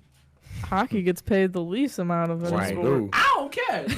Well, I'm not gonna take up hockey. I can't skate. As soon as you lose a tooth, you're gonna be like, I'm gonna be like, bruh. No. What I'm gonna do is they be like, cousin. right. I'm wearing a mouth guard. Okay. That is not gonna help this puck. Not with that puck. Yeah, that mug coming. You gotta wear that full cage. Right. That's what I would do. Yeah, me too. I would too. I don't care if it's manly or not. Exactly. Like, get that. I'm wearing goalie mask. Yes. I don't care. Facts. I'm wearing I'm wearing full goalie attire. Ain't no way. And I'm a wing. Yeah, ain't no way. Not messing me up. Nope. Do you feel that these teams have finally caught up to how to face Jordan Bennington? Ooh, that's a good question. I said it last year. I praise Jordan Bennington for bringing the cup to us. I still didn't like even after like he put on a show. I don't know if he's really that guy. Like I didn't have full belief in him. I wanted to see him in a full year. I think teams are catching up and realize that. I mean, he's got a weakness in his 5-hole. Everybody can tell you that. And I think it's more the fact that it's also the defense in front of him. I mean, it's not a coincidence. Like you lose Bouwmeester, we're getting up 50 shots. He's doing all he can. Yeah. But yeah, I wasn't a full believer. I'm still not. But I will forever appreciate what he did for us. Yeah. I just hate last year when Jake Allen, the first part of the year, everyone blamed Jake Allen. Right. And now it's the defense sucks in front of Bennington. Like, no, it can't be one way and not the other. It's you can't. The defense just sucks at this point during this streak, or the goalie's just in a bad rut. And it's Bennington too. Like, I understand, like he said, we're gonna praise Bennington. He is the goalie. We've had Curtis Joseph and Chris Osgood in our freaking franchise, and they couldn't bring a cup here. But Bennington was the one to do it. We're all going to love him to death and buy him beers for the rest of his life for that. But I think he just honestly just went in a hot streak, and that's what happened. If I seen Jordan Bennington or a Blue around at all, yeah, I'm probably buy you a drink. See, I don't drink beer. I will buy you a shot. Okay, well, beer, I love beer, so I gotta say beer. Like, it's just your beverage of choice. I'm gonna say so. Will it be dark liquor or white liquor? Well, whatever they drink is whatever the hell they drink. Me? I'm going dark. I can't mess with the light. The light don't. So when you guys come out, we're having beer and tequila shots. There we go. Shit. Doing a show. We're calling off work the next day. Make sure everybody. They got to be a Friday. Me and Baker are having ice mountains. That's right. That's not only did you throw in beer that I don't drink, you also threw in the devil's advocate. I do not do tequila. And I don't do tequila unless it's in the margarita. For those who are wondering, that will be on March the 18th. We will be. And I will be there. My cousin that lives with us is a Cubs fan, so maybe I'll have to some Cubs gear. Everybody's wearing all Cardinals gear that show. Yeah. Oh, if that's the case, I'll be there doing that. Yeah, we definitely doing that. Yeah. Hoodie, jersey, socks. I have some Cardinal stance socks. I don't know why they quit their partnership. I got my Astro stance socks on right now. What? I don't know why. Well, I guess I know why the MLB axed their partnership with Stance. I think there's some cool socks. But Stance got some good ass socks. Yeah. They're good feeling, good for your feet. Right. John Jay wears those socks. Those things are cool looking. I like them. Yeah, John Jay been doing that. I feel like Stance is the official sock partner of the MLB right now. I think it is, honestly. Right, when they wear certain jerseys, them socks be dope. Right. So right now we're looking at the division, at the conference, excuse me. The Blues are up 2 points over the Stars. And I asked you a while back, Joe, I'm going to ask you, Brendan, is there a team out there that you are worried about facing the Blues? Nope. Like in our conference or just any team? In our conference. In our conference?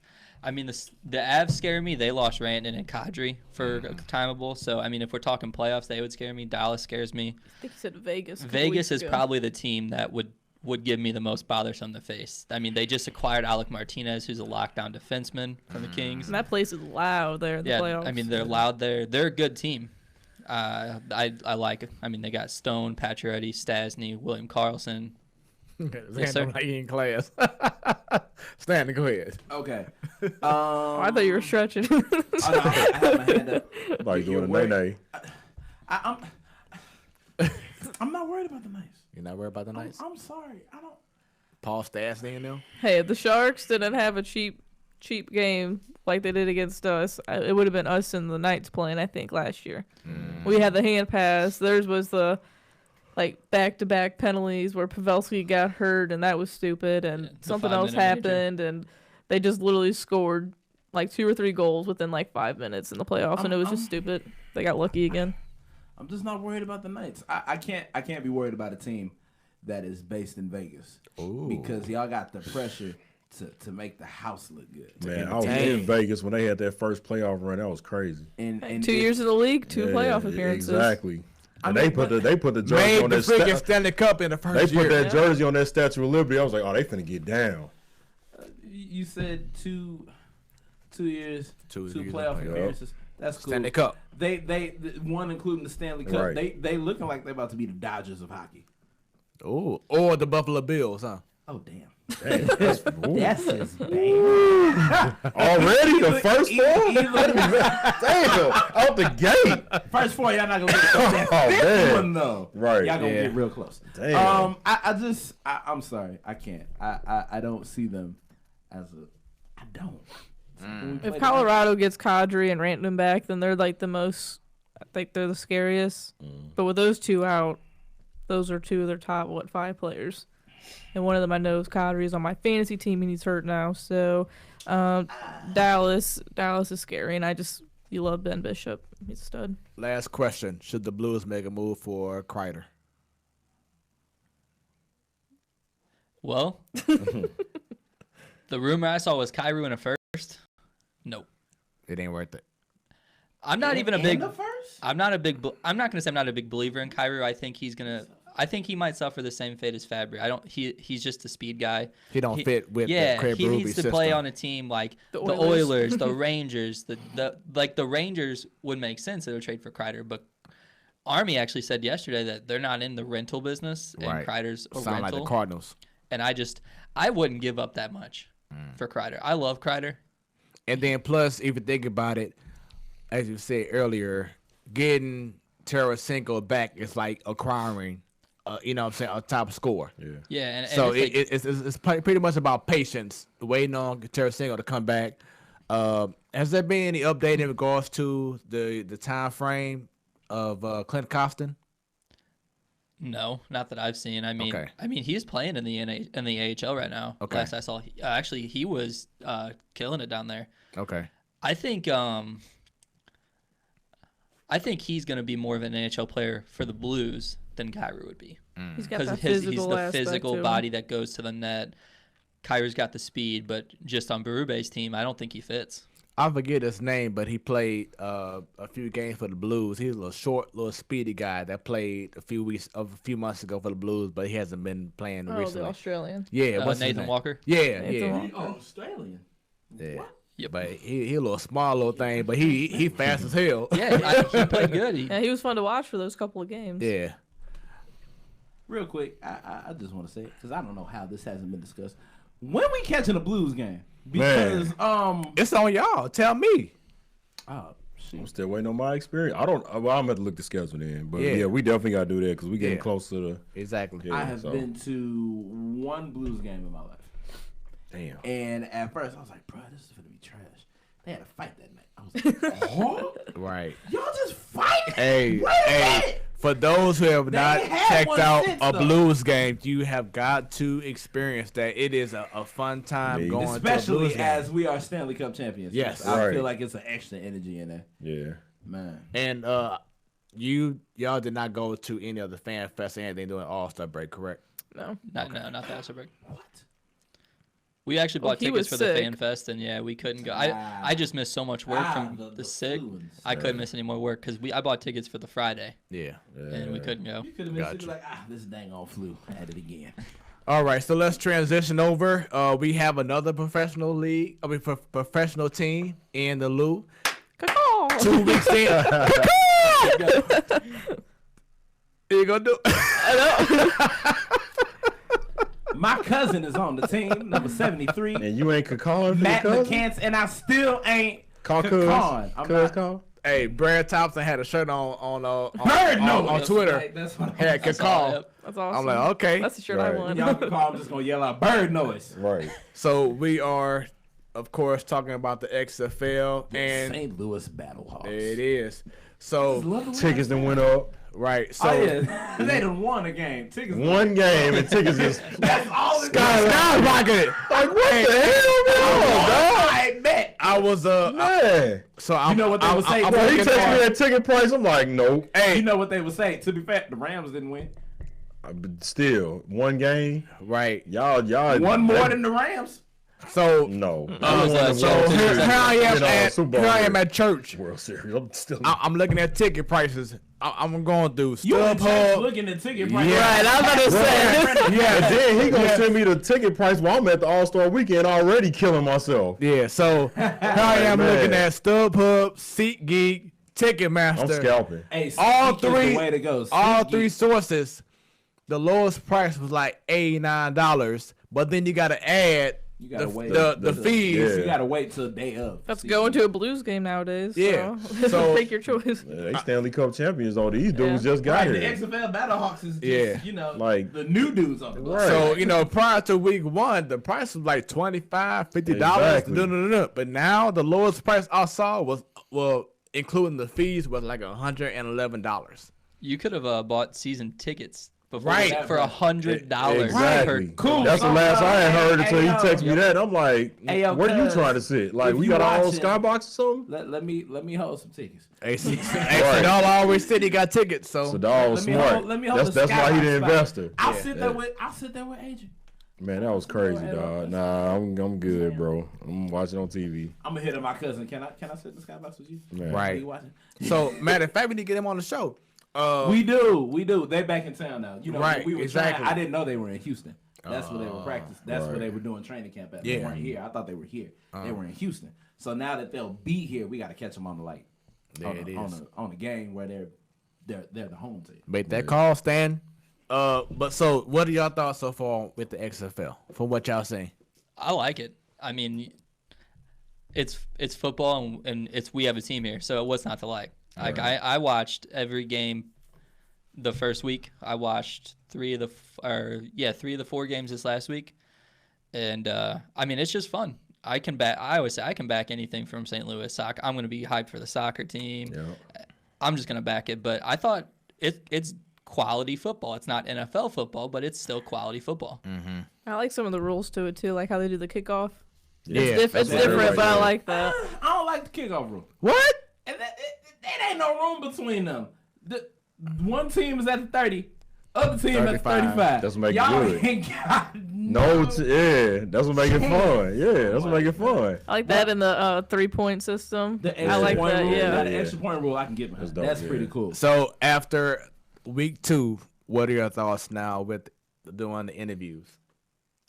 It's too much transparency to me, man. I love it. I feel like I like it as a fan. I think as a player, that would get on my damn nerves.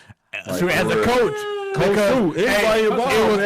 It was a portion. I think it was halftime, and a lady was trying to interview the coach from the LA Guardians, and he had this look.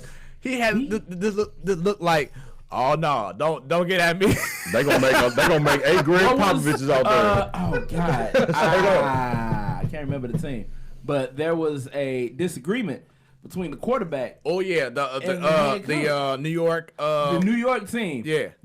They would interview the quarterback, and he was like, "Hey, bro, we need to adjust this play calling." And then the coach was like, "I bet we gonna take your ass out the game." I think it was it McLean? Yes. Yeah, it was McLean. Yes. That was his name. I don't remember. Let me pull up the team name. It was the New York Guardians. Already having issues. Yeah. It was Matt McGlone. It was McGlone. Yeah. Is that whoa. Go back up. They got shut out 27-0. 0. Wow. He said that was his worst game. Yeah. So going back to what you were just saying.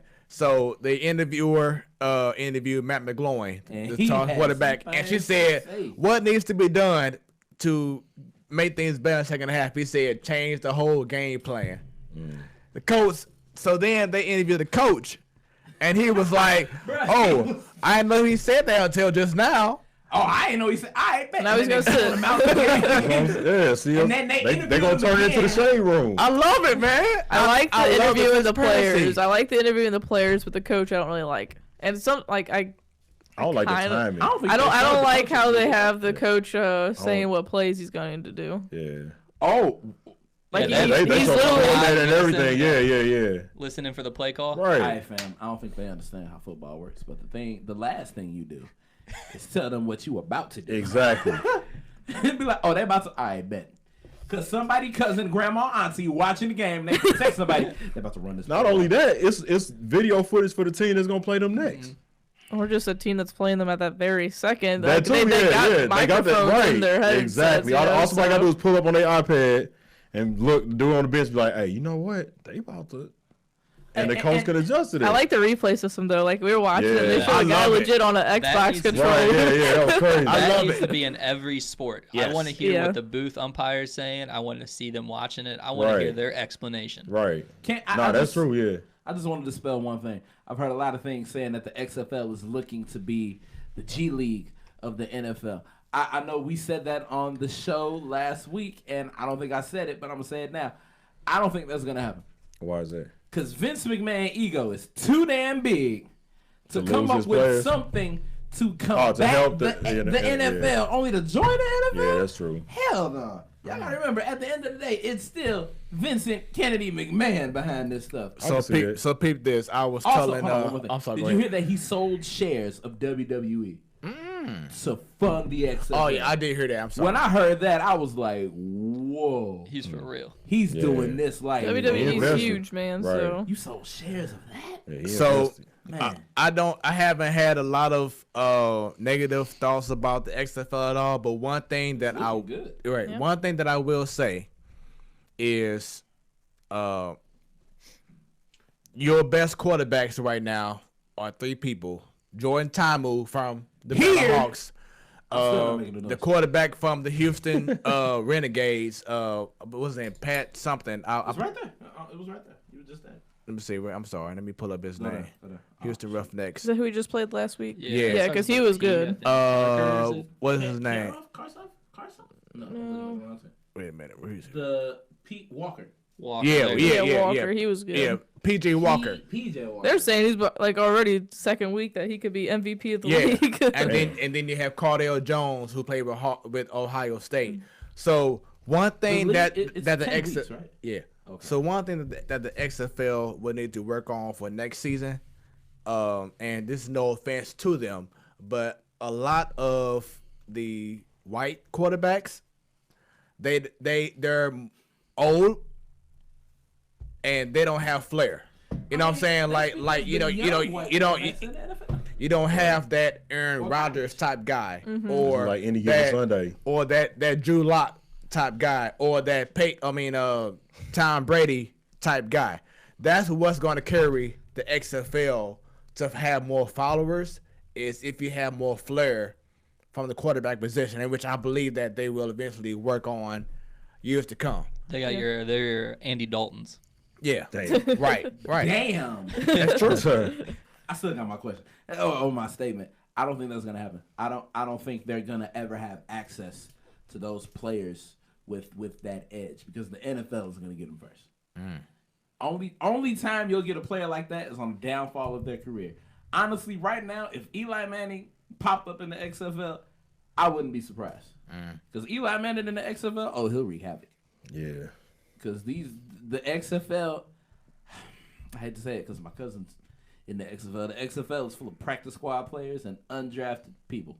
There's some ex-NFL players in there. Watching them, though, I can see someone eventually making it to the NFL. Yeah, they got a majority of them. Yeah. But the whole thing is that it's better than what it was 10, 20 years ago, in which you just had guys who didn't have no experience playing in the NFL, trying to make a name for themselves. But now you got guys who are hungry to get back to the NFL, or guys that were in college and never had that opportunity. Well, no, now is your shot. I feel like the only reason that they will transition from the XFL to the NFL ultimately will be pay. The pay is piss poor. Yeah. I heard their winning bonus is $2,200. Not 1,000. 100. No, I heard it was like around 30,000. For their winnings. Okay. Well, that's good. Okay, so if the pay is good, then I really don't think they're gonna leave. Think about it. The XFL is 10 weeks.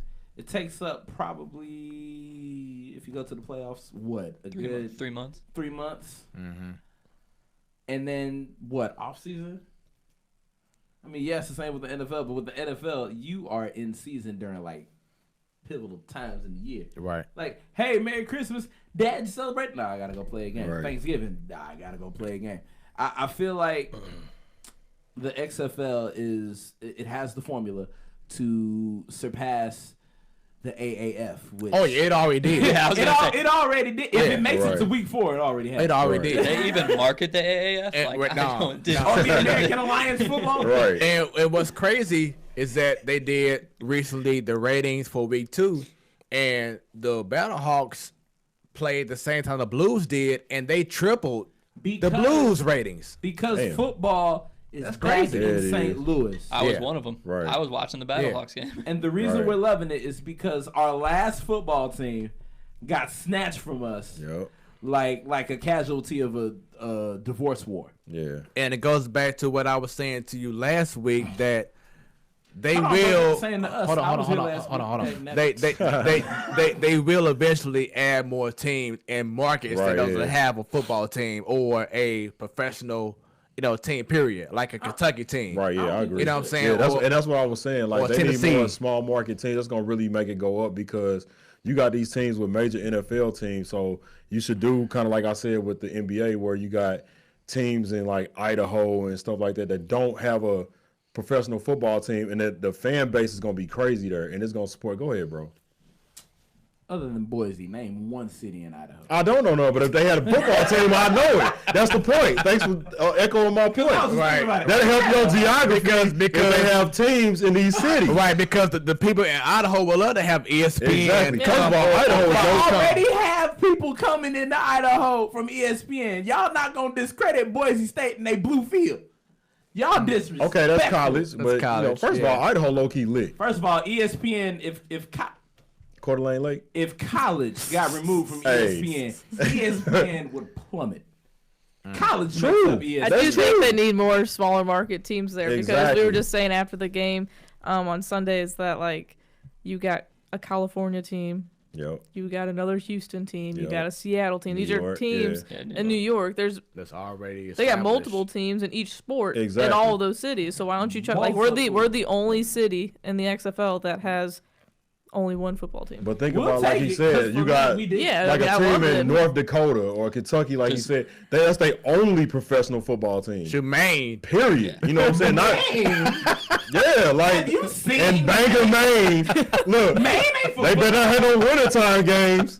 Look, let me tell you something. Maine is not for football. Maine ain't got nothing but lighthouses and county markets. Hey, have a team got the best seafood.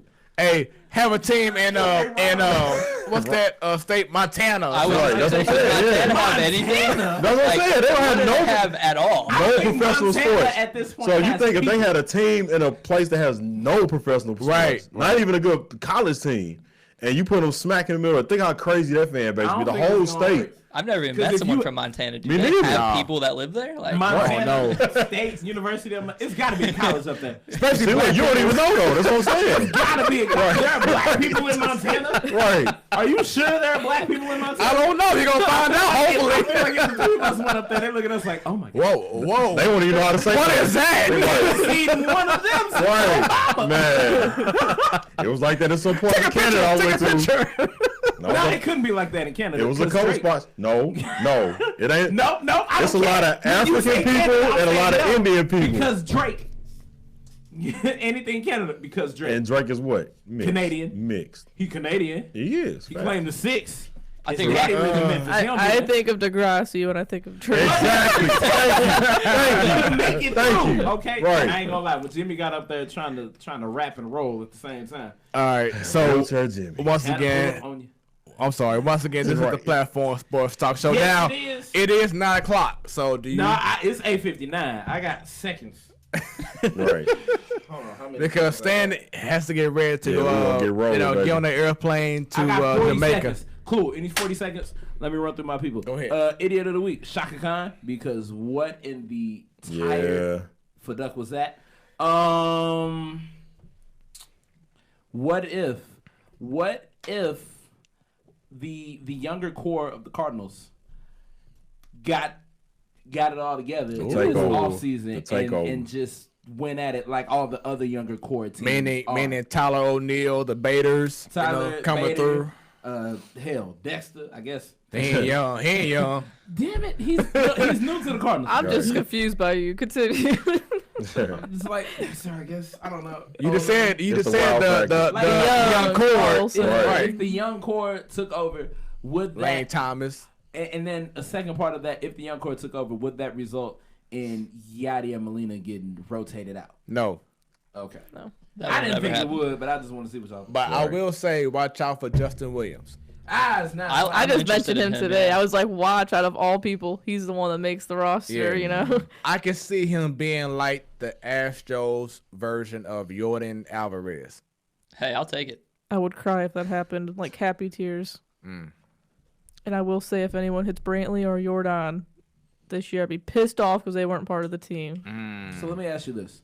If somewhere down the line it was Astros Cardinals, again, how would you feel? Like who? We talked about that this year. Who would I'd you be. root for? I would root for the Cardinals, but I wouldn't be upset if the Astros won. Honestly, it'd be a win-win affair. Okay. It'd be win-win, but I'd be cheering and like stomaching knots for the Cardinals. Got you. So for you, it would be like, damn, if y'all had to lose, I'm glad losing. Kind of like how I would be if the Browns and the Rams win the Super Bowl. I'd be torn. That's how I was That's how I was torn when the Rams played the Saints. I just hate how it ended. Man. They just messed it up for me again. Honestly, okay, I'm gonna say this one more time about that game, and then I ain't gonna talk about it no more. Y'all had an opportunity to win. Y'all messed up. Yeah, the call was bad. As a Rams fan, I'll admit that call was trash. But that's what I'm saying. The way it ended put a bad taste in everybody's mouth. That's how it's always gonna be remembered. That's what hurt the most. But then you have an opportunity to kind of like erase it in this playoff, and you lost. True. Because I was like, that's cool. True. Y'all had opportunity to rewrite and lost. But what do everybody remember most about the game though? That's my point. I ain't saying the what ifs and all that little stuff. I'm just saying that's what the permanent stain on that game is. I'm gonna make another hot take right now. This is Drew Brees' last season. He on the road. The hot takes, ain't right? It's been a minute. Yeah. This is Drew Brees' last season. Oh yeah. And he's going out with the Lombardi Trophy. Oh Lord. I feel like they're gonna find a way to pull it together. They got to. Look, when it comes to it, you can't guard Mike, and that's gonna be evident next year. He's two-time Offensive Player of the Year. Yep. And they're gonna win the whole thing. That's me. That's my time. I'm Stanton, baby. And business just picked up. I'm saying all my lines. For Idiot of the Week. The waves. Huh? Gotta feature your waves. You said you're getting all your lines out there. Stanton, baby. AKA Wave Master. The ladies call it Wave Daddy. B Baker calls it Mo Dot. Because if you fall asleep, you drift to the side. Yo, I done hit that thing a couple times. That'll wake you up out your sleep. Like, Won't it? Lord. Oh, man. You be like, whoa, wait a minute. I was asleep. I was sleeping in the backseat. I'm like, you ever woke up and you was driving like, oh, shit, I'm drunk, man. You ever woke up and you was drunk? You ever nodded off and you like, man, I was asleep. Hold up. That's a crazy feeling for real. Man, if I'm Lord, driving, thank you for these little things on the side of the highway. I got Red Bull in my system. You just told me you nod off while you sleep. I'm not taking the road. Hey, man, look, you've done it before. I'd be Red Bull hopped up.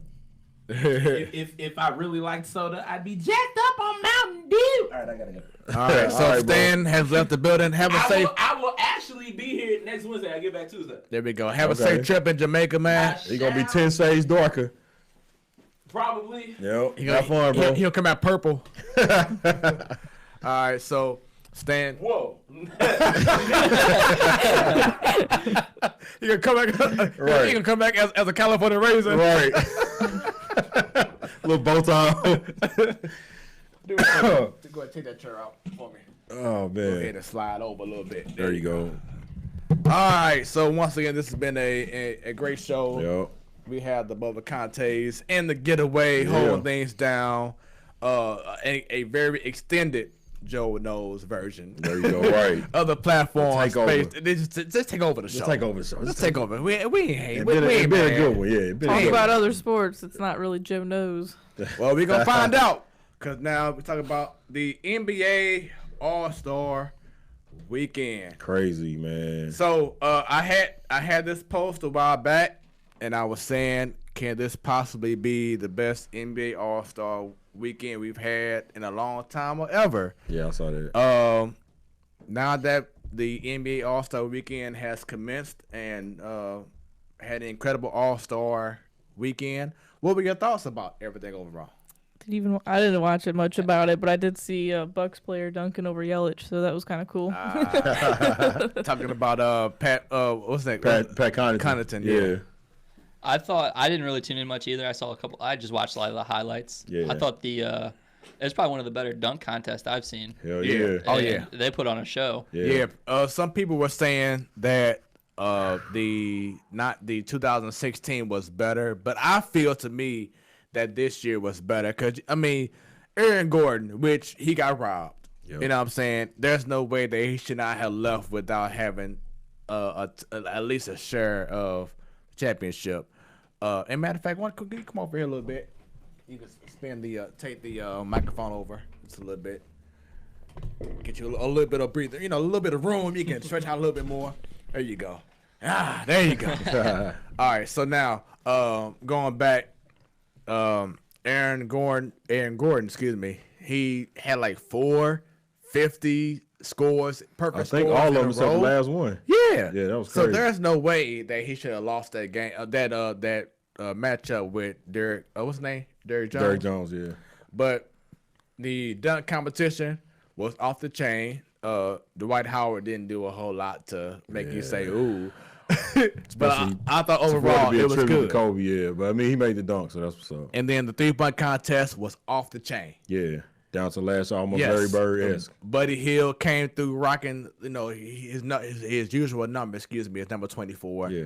So you had the Kobe mentality. Right. Going to the last round, winning by the last shot. Yeah.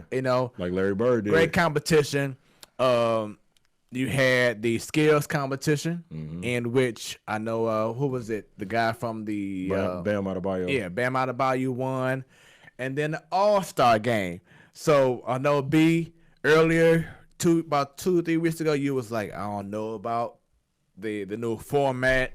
I don't know about this, but after Sunday, what are your thoughts now on the All-Star game? It was good, man. Just so we clear, just from the post I posted on the page on Facebook that we got, I wasn't saying that Kobe had something to do with it. I was saying it was. Oh, you talking about? What I'm saying? Yeah. I think a lot of people took that too literal. With Foligno, yeah. So what I was saying was that was one of his last interviews. He was saying he wanted the game to be more competitive, and the fact that they stepped up to the bill and they made it a good game. And usually the All-Star game is a joke. It's a kind of like a one of them things, like it's a party, what I mean? But I think that the way that they set it up, like you said before it happened, it ended up panning out to be a great game. So I enjoyed it, man. It was one of the best ones. It was up there with me. Like, it's top 3 in my opinion, as far as All-Star games, up with 2001 and 2003. Thoughts? Yeah, I would agree just from checking the highlights. I'm not big in the NBA. I try to tune in here and there, but just from watching the highlights, it looked like it was the most competitive game for an NBA All-Star game that I've seen. Yeah.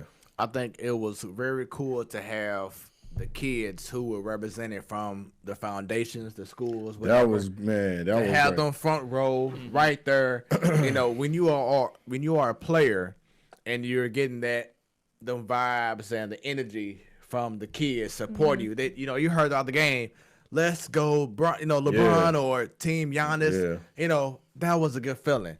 Yeah. So I like how the NBA is implementing, these new changes. Yep. Having the target score and everything. I thought that overall the NBA had a great weekend in Chicago outside of they did, man. Outside of the ruling with the dunk competition, but overall I thought. Great weekend. They should not have ended the game with a free throw being the game deciding to win. I think that next year they should have the rules in which you have to win at least by 2 points. Yeah. Yep. I agree. So it has to be like a field goal. It has to be the winner. Like, you know what I'm saying? Street ball. Yeah. So I think outside of that, I had no complaints. The game was good. It was competitive. You saw guys taking charges. Yeah, that was crazy, man. Shout out to Kyle Lowry for that one. Yeah. So overall, just a great job by what's his name? The commissioner of basketball. Adam Silver. Yeah, Adam Silver. Shout out to Common. Oh yeah, I heard that he did a great job, man. The tribute to Kobe. The way the story was told, man, it was like, he went into a lot of the Chicago players, he even went and said something about Barack, you know what I'm saying? Like, it was real. That tribute was great. Also, with the introductions of the players, he did a rap line for each one of them. Yeah. Like just the freestyle. Yeah. So I don't know if it was freestyle because he had a teleprompter. Oh, okay. But still, it was a great job. Also, what was under the radar, I think, that a lot of people didn't trip off of, because they didn't broadcast it, but the way that they promoted African American history throughout the commercials and throughout little subtle things, that they was doing during the game and stuff like that. I also thought that was good too. You know what I mean? So it wasn't nothing over the top, but it was obvious to me, and a couple other viewers or whatever like that. So I just think overall, just for me even being down there, man, just the way everything was conducted, the way the city was behind it, the way they welcomed all the guests in, and just the overall feel of the All-Star game last weekend was crazy, man. So I really enjoyed myself down there, man. I think they did an excellent job all weekend. And for y'all who didn't know, this man here went to Chi-Town during NBA All-Star weekend. Yep. So if you don't mind, just give us your thoughts on your time there in Chicago. It was fun, man. I love going to Chicago. I hate going in the wintertime. That's the only time you can get me there is doing an All-Star game. So it was bone cold when I got there. I think it was 8 degrees outside.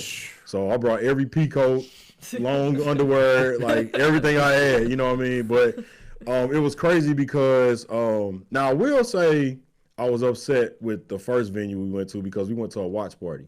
And it was an RSVP event. And we got there. It was not an RSVP event. It was just a lot of people there. Nothing was reserved. We ended up leaving there and going to Bar Louie. But the atmosphere in Bar Louie, I mean, all the clubs, the whole strip, man, once that dunk contest started, it was like a bomb went off. You know what I mean? All the other stuff was going on. There's people kind of cheering, but a lot of mingling. I mean, once they announced them dudes to come in for the dunk contest and Pat Connaughton came out with the white man can't jump outfit on, it was like silence. Everybody was like, oh, this is a show for real. So once he did that first dunk, it just set the tone. So I want to shout out Pat Connaughton for really setting the bar for how the dunk contest was going to be that night. You know what I mean? So, I mean, the whole, everything, the parties was good. The food was great as always. The city was clean for the most part. Wasn't no violence that I heard of, anything like that, So transportation wasn't too bad, So I think I enjoyed it, man. Yeah. And next year it's going to be in Indianapolis, so I'm definitely going to that one. I'm at to join you on that one. Anything close enough to drive, I'm good with, Exactly. So I'm at to join you on that one. Yeah. So once again, y'all, takeaways from the NBA All-Star game all weekend, all good? Yeah, I thought, like I said, I watched highlights. Everything I've seen, like I said, the game was more competitive. One of the best, if not the best, dunk contest I've seen. I didn't really see much of the skills, so I can't really have any input in that. But I like how they changed things up. I think they made it better for not only the fans there, but for fans at home. Yeah. It made it more entertaining for us to tune in. Yeah. I agree. Favorite sport? You and Joe. Favorite sport? Yeah. Baseball. Yes, yeah. For sure, baseball. Mine would probably be, it's hard to say because I'm torn baseball, hockey, 50-50. I grew up with both. As I got older, I got more into hockey. Mm-hmm. When I met her, I got more into baseball. Mm-hmm. But if I had to pick one, it's probably going to have to be hockey, just because my overall knowledge of the game. Okay. I want to know what your favorite sport is. Tennis. When I was I was gonna say NASCAR, but oh man, shout out to Ryan Newman. Man. Yeah. That was walking today. Crazy incident at the Daytona 500. But he's awake. So he was moving around today. Yeah, that's crazy, man. Yeah. So, when I was younger, I would definitely say basketball, but now I have a certain love for baseball as I got older. So I would say baseball would be 1, and then basketball 1A. Okay. Then the football. I know we had this discussion a while back. I mean, I've always watched hockey. Mm-hmm. Always, especially during playoff time. The Blues. But then, like last year, it felt like it was a big togetherness. Yep. Yeah.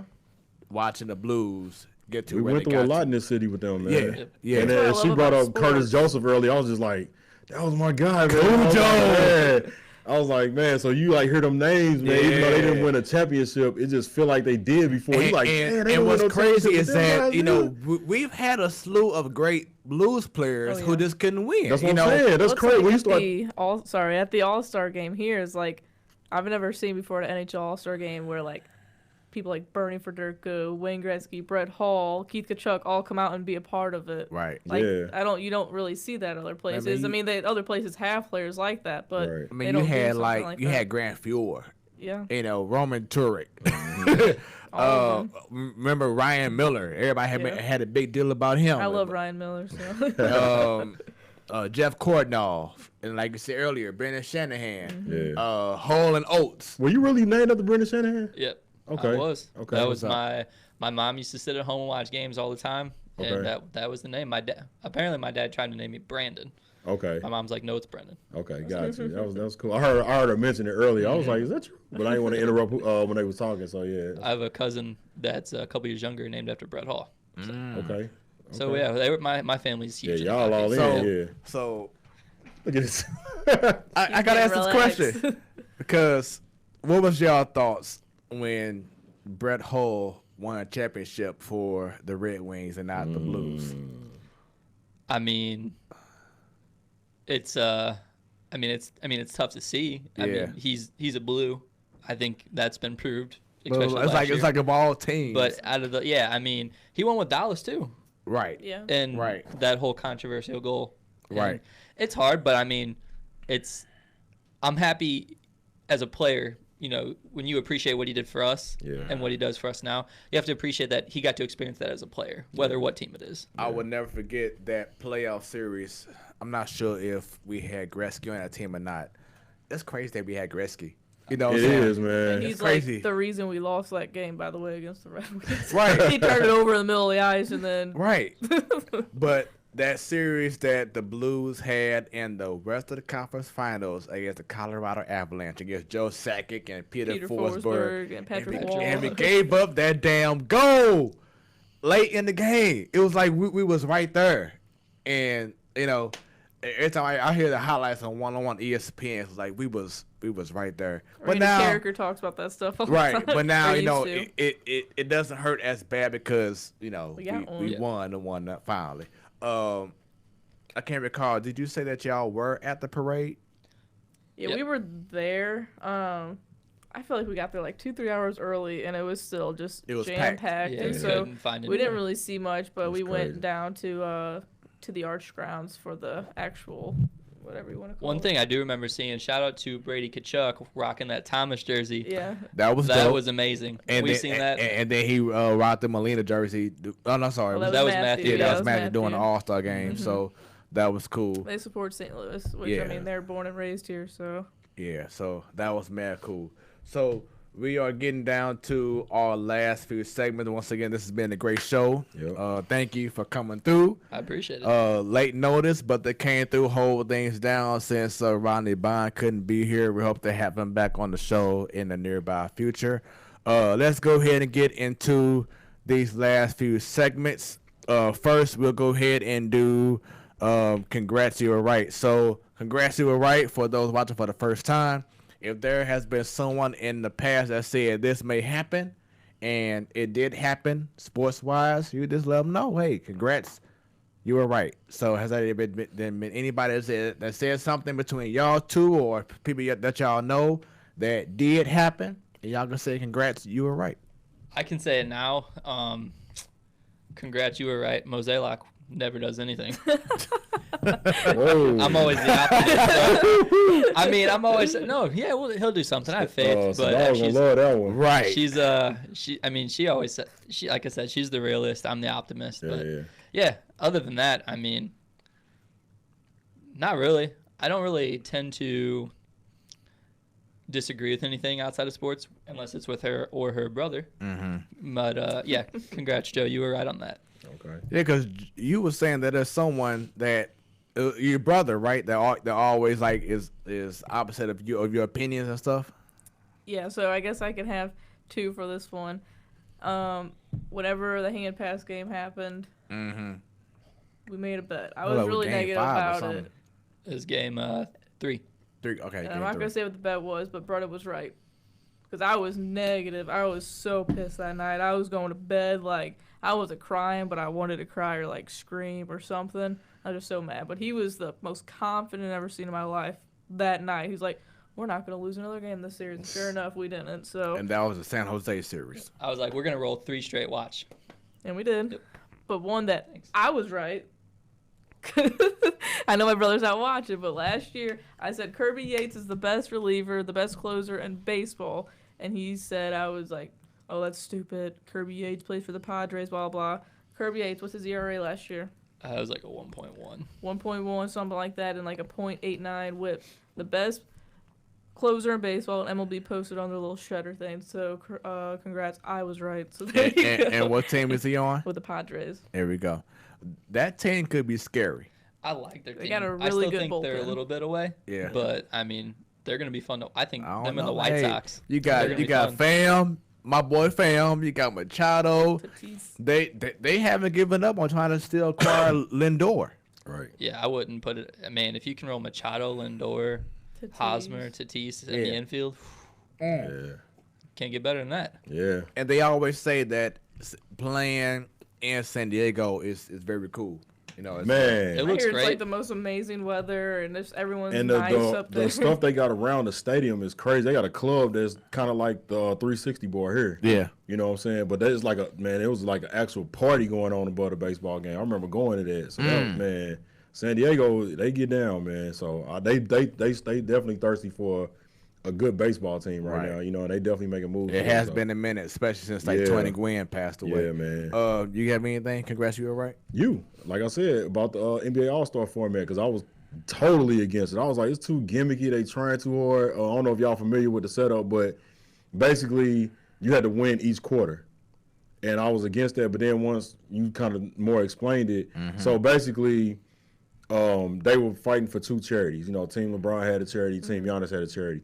So if Team LeBron wins quarter 1, then their charity gets $100,000. So you basically not even playing for yourself no more. You playing for the kids. That's actually right there. Right there. So it's more pressure. You know what I mean? Like you can't let them. And the kids walk them out during the warm-ups. You know, when they call their name, they did a little dance with them, and so you get more of a personal rapport with these kids. So now it makes you even more want to play harder for them. So once you kind of explained it more, I think it was a couple weeks ago. Yeah.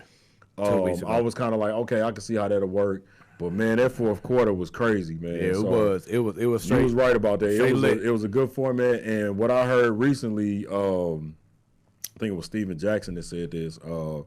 He said next year, instead of doing a free throw thing, if it come down to somebody fouling somebody at the last second or whatever like that, then they should just take all the players off the court and they play that player one-on-one. Woo! That'd be fun. That's some big 3 type stuff. In which, go ahead and bring up the big 3 real quick. Oh yeah, so just so y'all know, I'm 40 years old when they decided to do this crap. But so the big 3, Ice Cube announced, I believe it was earlier this morning, that anybody can try out for it now.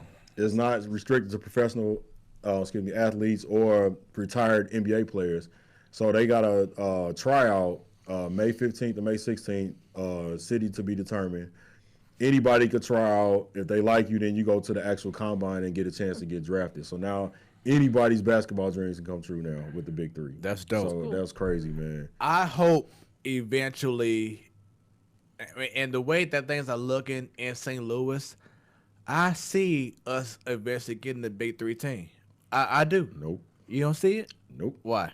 Hold on. The teams ain't by cities, though. Right. Yeah, so they just go. You talking about them playing here? No, what I'm saying is I see the big 3 having an expansion again and adding St. Louis as to come play here, for the weekend. Right. Yeah, yeah. I mean, the only thing that's stopping us is, like I told people before, when we have events here, we don't support it.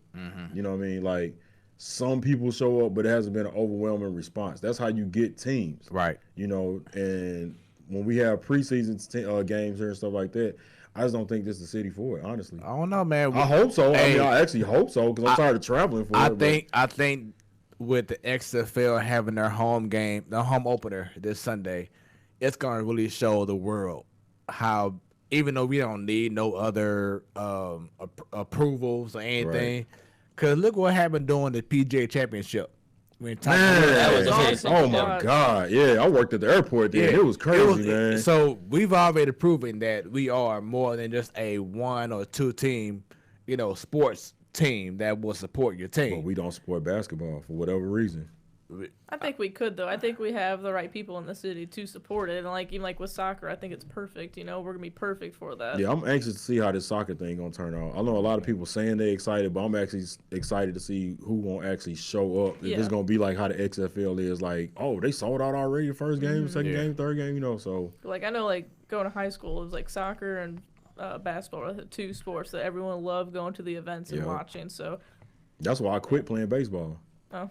I went to basketball standing room only. I played baseball. I was like 9 people. Yeah. Oh, and speaking of basketball, shouts out to Jason Tatum. He was here last night at the Vashon CBC game. Okay, yeah. In which Vashon did win. Great game. Caleb Love had an incredible game. I heard, man. Shout out to everybody that went live for me yesterday. Yeah, man. Watch it, man. I mean, dude was hitting like crazy threes. He was. Hey, my boy Mello said, he said, in St. Louis small, when they getting excited, tell them, you got courtside seats? Right. They think he got courtside seats like to the Lakers or something because he was at the Vashon game. Right. So I'm going to take a picture of my shoes on the court now. And that's why I asked you earlier if you were going to be in town, during a certain time, because I'm going to have you see if you can get tickets to the game and get VIP seats. Yeah, I was wild. But you I had jury duty straight out of All-Star Weekend. I was a wreck. Real quick, staying on the NBA tip. The Clippers, they keep on getting better and better. They just added Reggie Jackson. Yep, I put it on the page earlier. That is crazy. Yep. The Cavaliers, they let go John Beilein, coach of Michigan. He played half a year. He gone already. Yep. Dwayne Wade getting the jersey retired in Miami this weekend. Yep. So that's big news. Yep. You said your favorite NBA team is who? Houston. I gotta support Houston, like Astros. I just like them, love Houston, I just like H-Town. Right. Well, they got two acquisitions. Exactly. So they acquired DeMar Carroll and Jeff Green. Yeah, yep. So you got 2 guys who. So they finally got somebody taller than 6'6". Right. So you got 2 guys who can play defense. I ain't gonna say can stop a center, but you got more size. Yeah, Jeff Green not a defender, but he more size though. I get that. Yeah, he's more athletic. Yeah. And then also something I wanted to bring up a while back, but I forgot to bring it up. Kurt Warner is going to have a movie made out of him. Word? Yes. I didn't hear about that. Yes, it's going to be I forgot the name of it, but it's going to be the Kurt Warner story. Okay. So it's going to have a movie about it. I'm not shocked, but I didn't hear about it. Yeah. It's being produced right now. So it'll be coming out very soon. So check that out. That's gonna be great. Yeah. And then also, the NCAA made some news today, in which they're considering if you play for, like, let's say, for instance, if you play for Mizzou, but you aren't happy and you want to transfer to a different school, you go to Duke. You can play in that same season instead of waiting for a whole year. That's crazy. Because at first it used to be when I was in college, if you left your team, you had to sit out an entire year. Right. Then a couple years ago, it was you could just play for the team the next year. Now you could just quit it today and play next week. Exactly.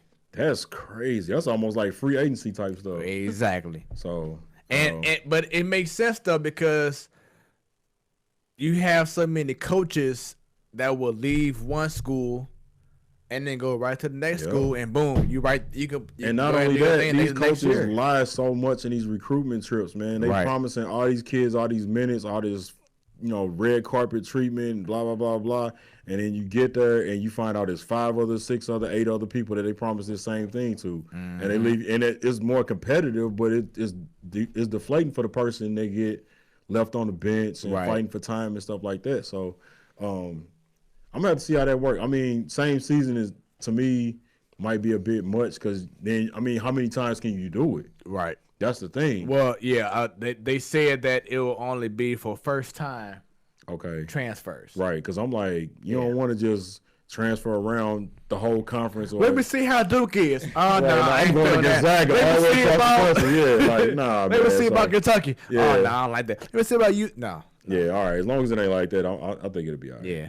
All right, so up next, is this your leader? So this is in regards to you're pinning 2 people, 2 teams. whatever sports related, and you're saying who do you feel would be the better leader, not the better player or whatever, but if you're in that foxhole and you want to depend on someone or something that will lead you out of that trouble and get you a win, who would y'all feel would be the better leader? So I'm gonna go ahead and start off with mine. These two teams in the NBA, who do you feel will bring better excitement and will be the future of the NBA? Will it be the Memphis Grizzlies with Ja Morant and them, or will it be the Pelicans with Zion Williamson and Lonzo Ball and them? Well, I mean, based on their roster now, I have to say the Pelicans, even though I would love for the Grizzlies because Memphis is my second home to be that team. But just based on Ingram and Ball playing better and, you know, they, to me, got the better coach in Alvin Gentry. I just feel like the Pelicans got a better upside. I'll say Pelicans only because Zion. Okay. I like that. Like, I'm not, like, super big into basketball, but I know we watched him a little bit last year, and then his first game up in the NBA. So, I mean, I say Zion with the Pelicans. I think Pelicans have the better team. I would agree on that one. But I'm also a Ja Morant fan. Yeah, he's special. I like him. He's fun to watch. I like his character. I feel like he's not afraid to say it how it is. But I mean, just based on the team, I think, I mean, I hope so. I would love for Zion to live up to his hype. Yeah. Just something fun to watch, but I'd probably pick them. Yeah. Well, you got anything? What we doing? Is this your? Nah, I don't have Is one this your leader? Nah, I kind of thought of one, but I was like, nah. I mean, if I was gonna say one, it was gonna be because you know what Floyd Mayweather said recently. Right. So Floyd Mayweather or LeBron James, yeah. So, I kind of got mixed feelings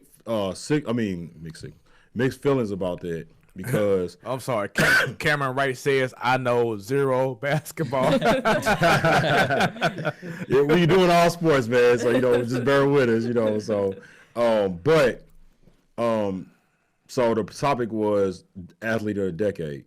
So LeBron James got it, which I don't disagree with.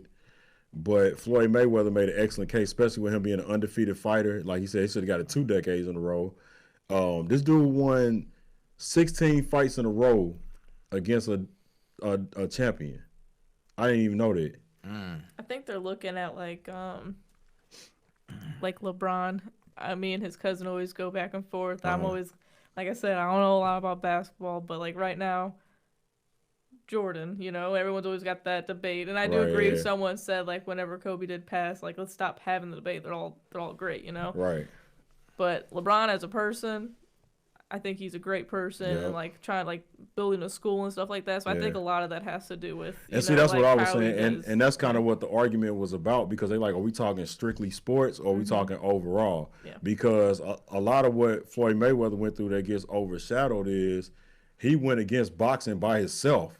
Like he was behind Oscar De La Hoya's umbrella, which Oscar De La Hoya was running boxing at the time with Golden Boy Productions. And he just felt like y'all wasn't paying me enough. Y'all not giving me the fighters I want to fight. So now not only does he leave them, he beat up all their fighters, like in the process of it. You know what I mean? So with him being a 50-0 fighter, with him, not only taking on that organization and beating everybody, but then making more money than them along the way, I just think his arrogant attitude is what turns a lot of people off from his greatness. Yeah. And I think that's his only downfall. But as far as athlete of the decade, and then like we were saying about him not having any endorsements. Right. You know what I'm saying? So for you to be a $1 billion athlete, he didn't. I mean, he said he made $700 million on 3 fights. Right. You know what I mean? That's crazy. Like, that was just his own promotions. This dude locked up pay-per-view. He locked up Facebook Live. I remember we tried to go live on Facebook one day. There's like Floyd Mayweather prohibits, like it was his name on it, like y'all can't even go live, like they was catching all this stuff. So for him to have that mind state, especially with his limited education that he had, everybody make fun of him not being able to read. It's like, well, he a lot smarter than y'all because he $1 billion athlete. You know what I'm saying? Right. Self-made. So I mean, you know, can't say it's ABCs. Right. You know what I mean? So, but I just think that deserved to at least be brought up. Cameron Wright says LeBron hands down.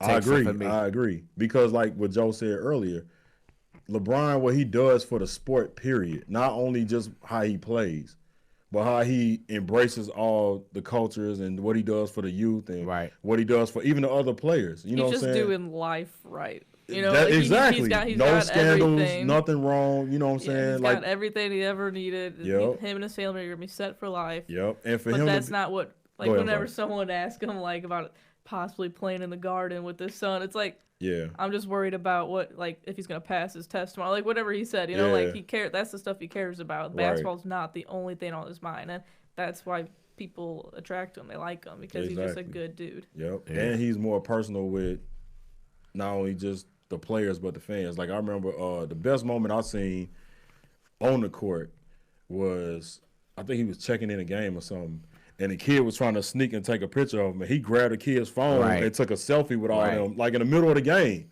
You know what I mean? I'm like, he just made them kids' life. Like that's crazy. You know, so I agree. I think he should have got it, definitely.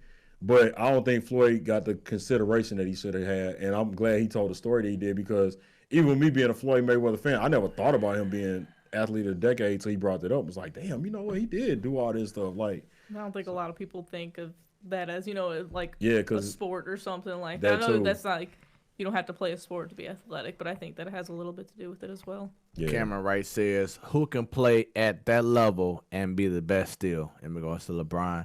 And then he says community, respect. He is a dad, athlete, and incredible. And husband. No scandals. Exactly. You know none. No groupies, no nothing. Nope. They ain't got time for it. Exactly. When it comes to, I think the athlete part of it is looking just at the sports. What did you say? Floyd was how much? What was he in 50-0. 50-0? Yeah. Amazing. That's crazy. LeBron plays 82 games a year. A whole lot of training, though. Right. I just look at it as he's more. I'm not saying more of an athlete because that's disrespect. I couldn't do what Floyd Mayweather does. No chance. No, hell no. No, I wouldn't be able to do it. 20 years in the game. Boxing is way more. And the fact that he was boxing since he was 40 years old. Right. He's a monster. Yeah. But to do what LeBron does, and he's the best at his job in the sport for 10 straight years, no questions asked, 82 games a year, practice. Like, I think just looking at the sport alone, I don't see how you don't go LeBron. Exactly. And he was the biggest player in one of the biggest sports. You know what I'm saying? So, yeah, I agree. All right. Do y'all have a congrats? I mean, sorry. Is this your leader at all? I don't got one. All right. Up next, we have Bro, You Tripping. So this is a hot take that y'all feel may happen or something that may have happened in the past that you feel like if you altered it, whatever, your hot take about it that we'll say, bruh, you tripping. Or, of course, in your situation. Sis, you tripping. Girl, you tripping. Girl, you tripping. You guys go first so I can think of one. Let me see here. So, a while back, I brought up Cameron Wright says Mayweather is more multi-decade for real. Okay, got you. Yeah, that's why I said he said he got it 2 years. You know, well, really his whole career. You know what I mean? 20 years in the game. Man, like I tell people, I used to box, man. So, like I always tell people when they talk about fighting and stuff, I'm like, go jump rope 6 minutes straight. That's literally one round. I couldn't do it 30 like, seconds. You know what I'm saying? Like, the stuff you got to go through when you're done. Like, I remember when I used to box, like, this was my hands for like 3 days. You know what I'm saying? Like, try using the bathroom like that. You know what I mean? Like, just little stuff like that. Eating cereal, you spilling milk everywhere. Yeah. Like, and then, like, the kidney shots you got to take, you know, all the multiple head contusions, obviously, stitches all the time, you know. They always trying to reduce the swelling, putting a hot iron on your face, and you putting cold ice on this side. Like, so, yeah, boxing is more demanding, a lot more athletic than people understand, you know, because the balance part of it and just the technique of it, because a lot of people only recognize the head shots. The body shots is what kill you because, you know, once you hit them body shots, you can't even keep your guard up no more. Your guard starts sinking down. That's when those knockouts come. So a lot of people understand those body shots are more disastrous to your body than a headshot. You know, I could take a black eye all day long, but if you keep caving my ribs in, and I'm trying to sleep, can't even damn breathe. Yeah, you can't sneeze. You can't, man, everything, man. You taking a shower, like, man, like, yeah. So like, yeah, it's man, boxing is crazy, man. So, but yeah.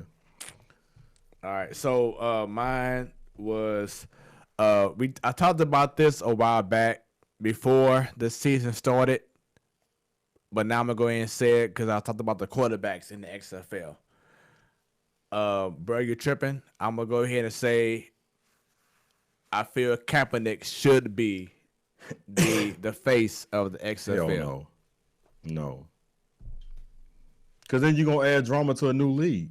Yeah, he's got too much drama attached to his name already. I don't know. Yeah, it's smart. Yeah, and it kind of looked like an L on his defense, like what he was fighting for and everything like that. But like my whole thing about that is that if he says he truly loves the game of football, it shouldn't be about playing in the NFL. It should be about just playing. Period. Mm-hmm. So use the XFL as a ladder, stepping stone, whatever, to say, hey, I still got it. It ain't about his talent. He's still not gonna go to the NFL. At this point, they don't care how good he is. Like if he could go get the MVP of the XFL 4 years in a row, he still ain't gonna make it. The NFL already made that clear. I don't know. I feel different. I feel like if he did show, because I feel like he messed up with the process of how he went about getting video, having this private little thing. I feel he should have went on and did the combine and then did his own video or whatever to still get his recordings out there for the NFL to see. But this should have been his opportunity. The XFL or whatever should be the opportunity to say, hey, you know what? I still got it. I still should be playing the league. That would have been great enough exposure for him to go out there and prove I'm Colin Kaepernick. I still got it.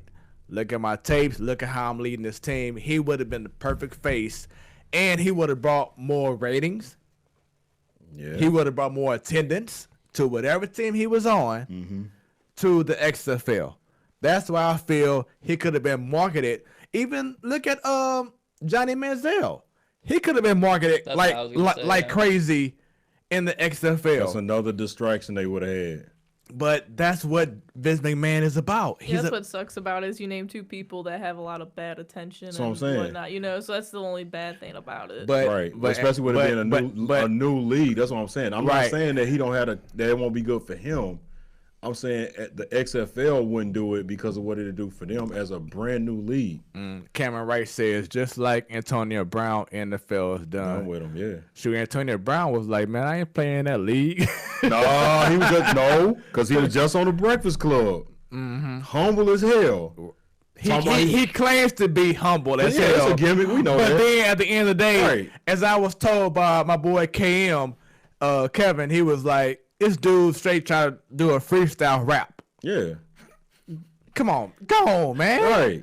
He's trying to find something. Right. No. He is. Trying to find something that sticks. He need attention, man. No. That's going to be detrimental to him. So, I just feel like it's a gimmick, man. He just thirsty to get back to the NFL. I think he's done, yeah. Oh, yeah, he definitely done. He literally did it to himself. If Belichick can't put up with you. Yeah, it's self-destruction. I do want to ask you, if you don't mind answering this question, but how did you feel when Antonio Brown said no more white women? I mean, I don't know how to respond to it. It's like, I don't want it. That for sure. But I don't know how to respond to that type of stuff. He said on the Breakfast Club, I believe, that he had a song called "No More White Women." It's like, how do you expect people to respect you or to bring you back in, but you saying what you're saying? Yep. You know what I'm saying? Or like going live streaming and cussing out the cops and this and that. Like that's on what I was going to say. He got a pattern of behavior because he think it's everybody's fault except his. He gonna find a way to make it somebody else's fault. Cameron says, Money said he wouldn't play in a league that is going to fold in a few months. he talked trash on the XFL. The XFL ain't going nowhere. Yeah, I think they good. They had the first 2 weeks proves anything. Yeah, they had who was it? Was it Greg Olson? Yeah. He was a commentator. Yeah, there you go. It's not going. They're gonna be there. Yeah, it's not going to be there. They're gonna be there at least for this year. You know what I'm saying? Especially the way it's looking already for the next few years. You know what I mean? At least. So, my bro, you tripping was gonna be.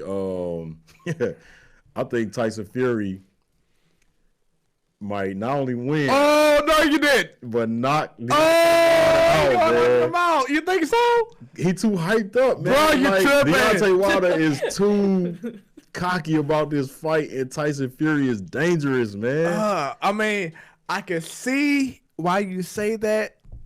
I don't hope it's going to happen, but I'm saying, look. Hey, all it takes is just that one hit. And on both sides, though. Right. And Tyson Fury is a better boxer than him. Flat out. Like. Speaking of which, we will have a fight night party right here in the Getaway. Damn, that's news to me. So if breaking news, breaking news. So if y'all want to come on through fight night party this Saturday. It depends on how Mardi Gras go for me, man. Man, I have not been to a Mardi Gras. This gonna be a good weekend to go. The weather not gonna be bad. That's the main reason why I haven't went. It's not gonna be. It's later. It used to be early in February. I think it used to be like the first or second weekend, and now it's like later on. So like now it's a little. I'm going. I think Cameron agrees with you. He said that's what I'm saying. Then he had like 3 funny looking emojis. right. I see you down there, man. Shouts out to Cameron, man. Yeah, make sure that you share. Hey, man, let everybody know about Mardi Gras. If you remember my face, your drink is on me, brother. There it is. If you see me at Mardi Gras, I'm going to have a Platform Sports Show hoodie on. All water and Sprite for you, Cameron. Right. Your drinking choice, man. I ain't going to do you like that. He says, man, I love the Gypsy. But bro, Wilder's hooks though. Yeah, that's true. That's my point. And shout out to you because you're a real fight fan for calling him the Gypsy. Right. But Wilder got more dangerous punches, but they few and far between compared to what Tyson Fury gonna be doing to him. So that's my thing. Like I think the damage that Fury put on him, I think last fight he thought he had to fight one, and then that's why he got knocked in the 12th round because he thought he had to fight one. So we'll see. All right, so up next is Idiot of the Week. I'm going to have B. Baker take over this part real quick and then have y'all follow up. I'll be right back, but Idiot of the Week, go ahead. I got several, man, so I'm going to let y'all go first. If y'all don't know what Idiot of the Week is, somebody did something stupid, something idiotic, something you just like, man, what is they? So just flat out idiots, somebody said, did, anything like that. Do y'all have any Idiots of the Week? I know y'all got to, man. I got one. Yeah. So I don't know what you see or anything on Twitter, but Aubrey Huff. Okay. You know what I'm talking about? Yeah. Have you seen any of that? Nah. So recently the Giants told him he's not a part of the 2010 World Series reunion they're having. Oh, yeah, I did see that, yeah. And he made a statement coming out saying he believes it's because he's a Trump supporter. And I don't know what anybody has seen, but this guy has made some atrocious tweets. Yeah. I think the worst one I saw was he was replying to someone saying, let's go over to there talking about overseas, Iraq, Iran. Yeah. Get 10 of their women and have come back and have them feed and fan us, among other things.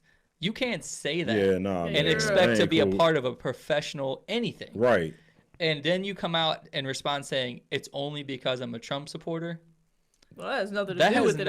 Exactly. That's exactly what it is. He chalked it up to, that's how I talked in the locker room. Boys loved it. That's what got us charged up for the 2010 run. No, nobody puts up with that. And it all started because the Giants are being smart for one, but they expanded their horizon. Now there's a woman coach on their team, right? And he says something like, "A woman's not going to tell me what to do or how to play the game." See, ain't no room for that in the sport. You know what I mean? Not, especially like every sport is trying to do that now. Exactly. Like the 49ers, they had a woman. The Cardinals are talking about hiring a female coach. St. Louis Cardinals. Yeah. So like that. It's everyone. They're trying to do stuff like that. Yeah, we had a coach that was on here that was coaching football and basketball for Deshaun High School. Yeah. So that's the direct. So I didn't know the story behind it. I saw the headline, but I didn't get a chance. So I'm glad you brought that up, man, because there's no room for that. Like there's no room for anybody that has that type of mentality. You can't. Yeah. And I like the way that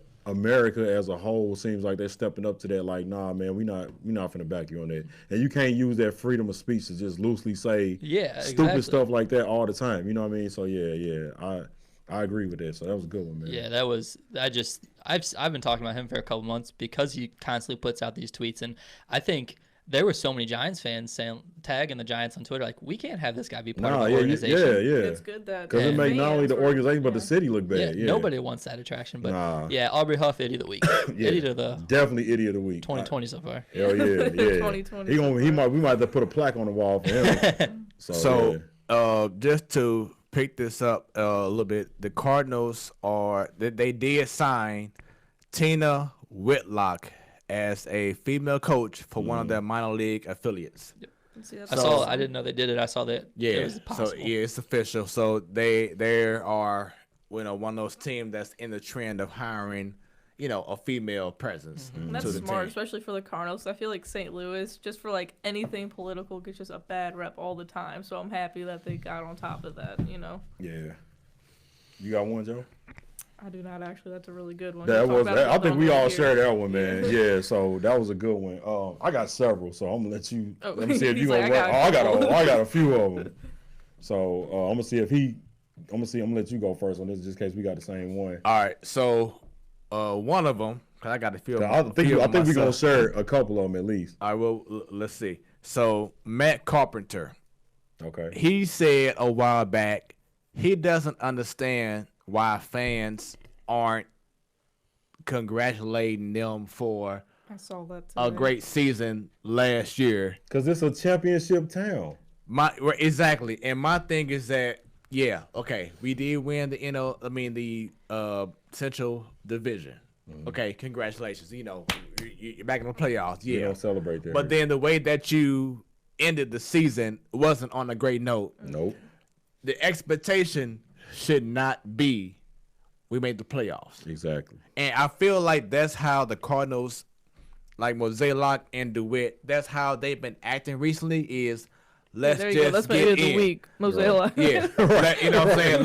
Let's just get in, and then we'll see. No, my thing is let's put a team that we feel not just about getting in, just good enough. Let's get all the way. And they haven't had that approach in a long time. So Matt Carpenter saying, I don't feel like they were getting the good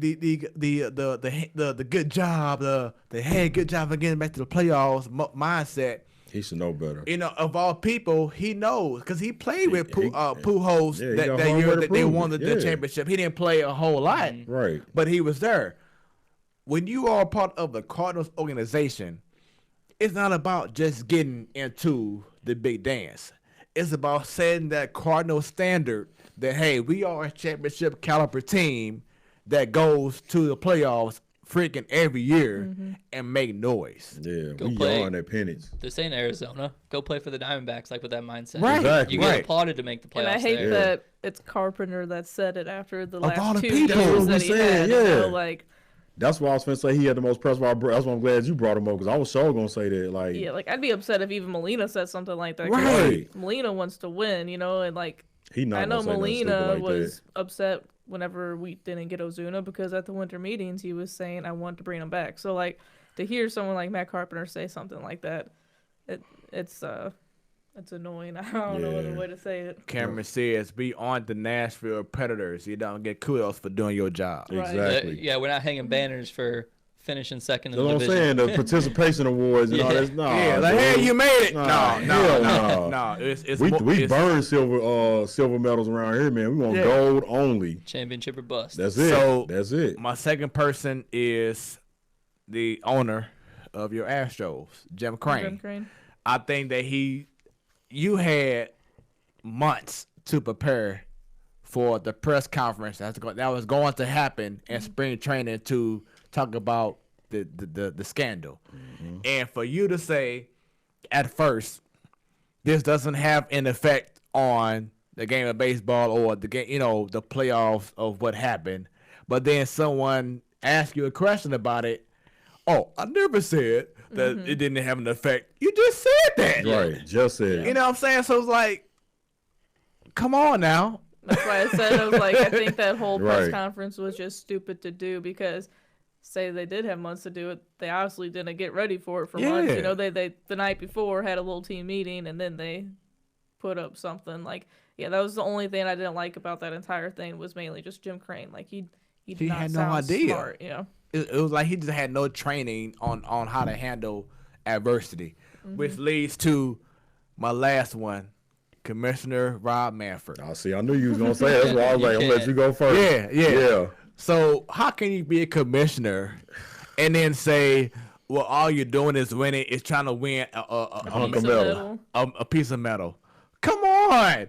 Of all the people, your job is to protect the integrity of the game. Exactly, and provide solutions to take care of a situation that's providing a black eye to baseball. Yep. Like people are saying that this whole scandal issue with Houston is bigger than steroids and the whole nine. With that being said, should Pete Rose be in the Hall of Fame? Nope. If he's going to be in the Hall of Fame, then contact whoever Shoeless Joe Jackson's family members are alive right now and tell him that he's going into the Hall of Fame too. Mm-hmm. Like, that's my thing, is if Pete Rose is going to go into the Hall of Fame, then anyone that's ever been told no. All right, Barry Bonds, you're in the Hall of Fame now, pretty much. Roger Clemens, you're in the Hall of Fame now. Mark McGwire. Like, every one of those people are in the Hall of Fame now because of that. You know what I'm saying? So, I mean, I don't know if anyone, like, well known the Astros is going to be in the Hall of Fame. You know what I'm saying? Like, Beltran's Hall of Fame. Beltran's no longer. Gone. Last year, Beltran was for sure, first ballot for me, Hall of Famer. Right. Now he's there's no chance in hell he's gonna be. And I was a huge fan.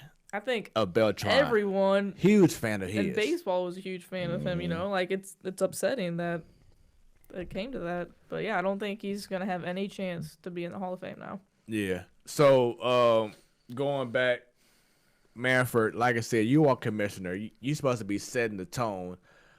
I don't feel like, with his comments that he said about winning a piece of metal, it feels like he's not really in touch with baseball. Yeah, he's disconnected with his players. You know what I'm saying? And that makes me feel like you're not fit.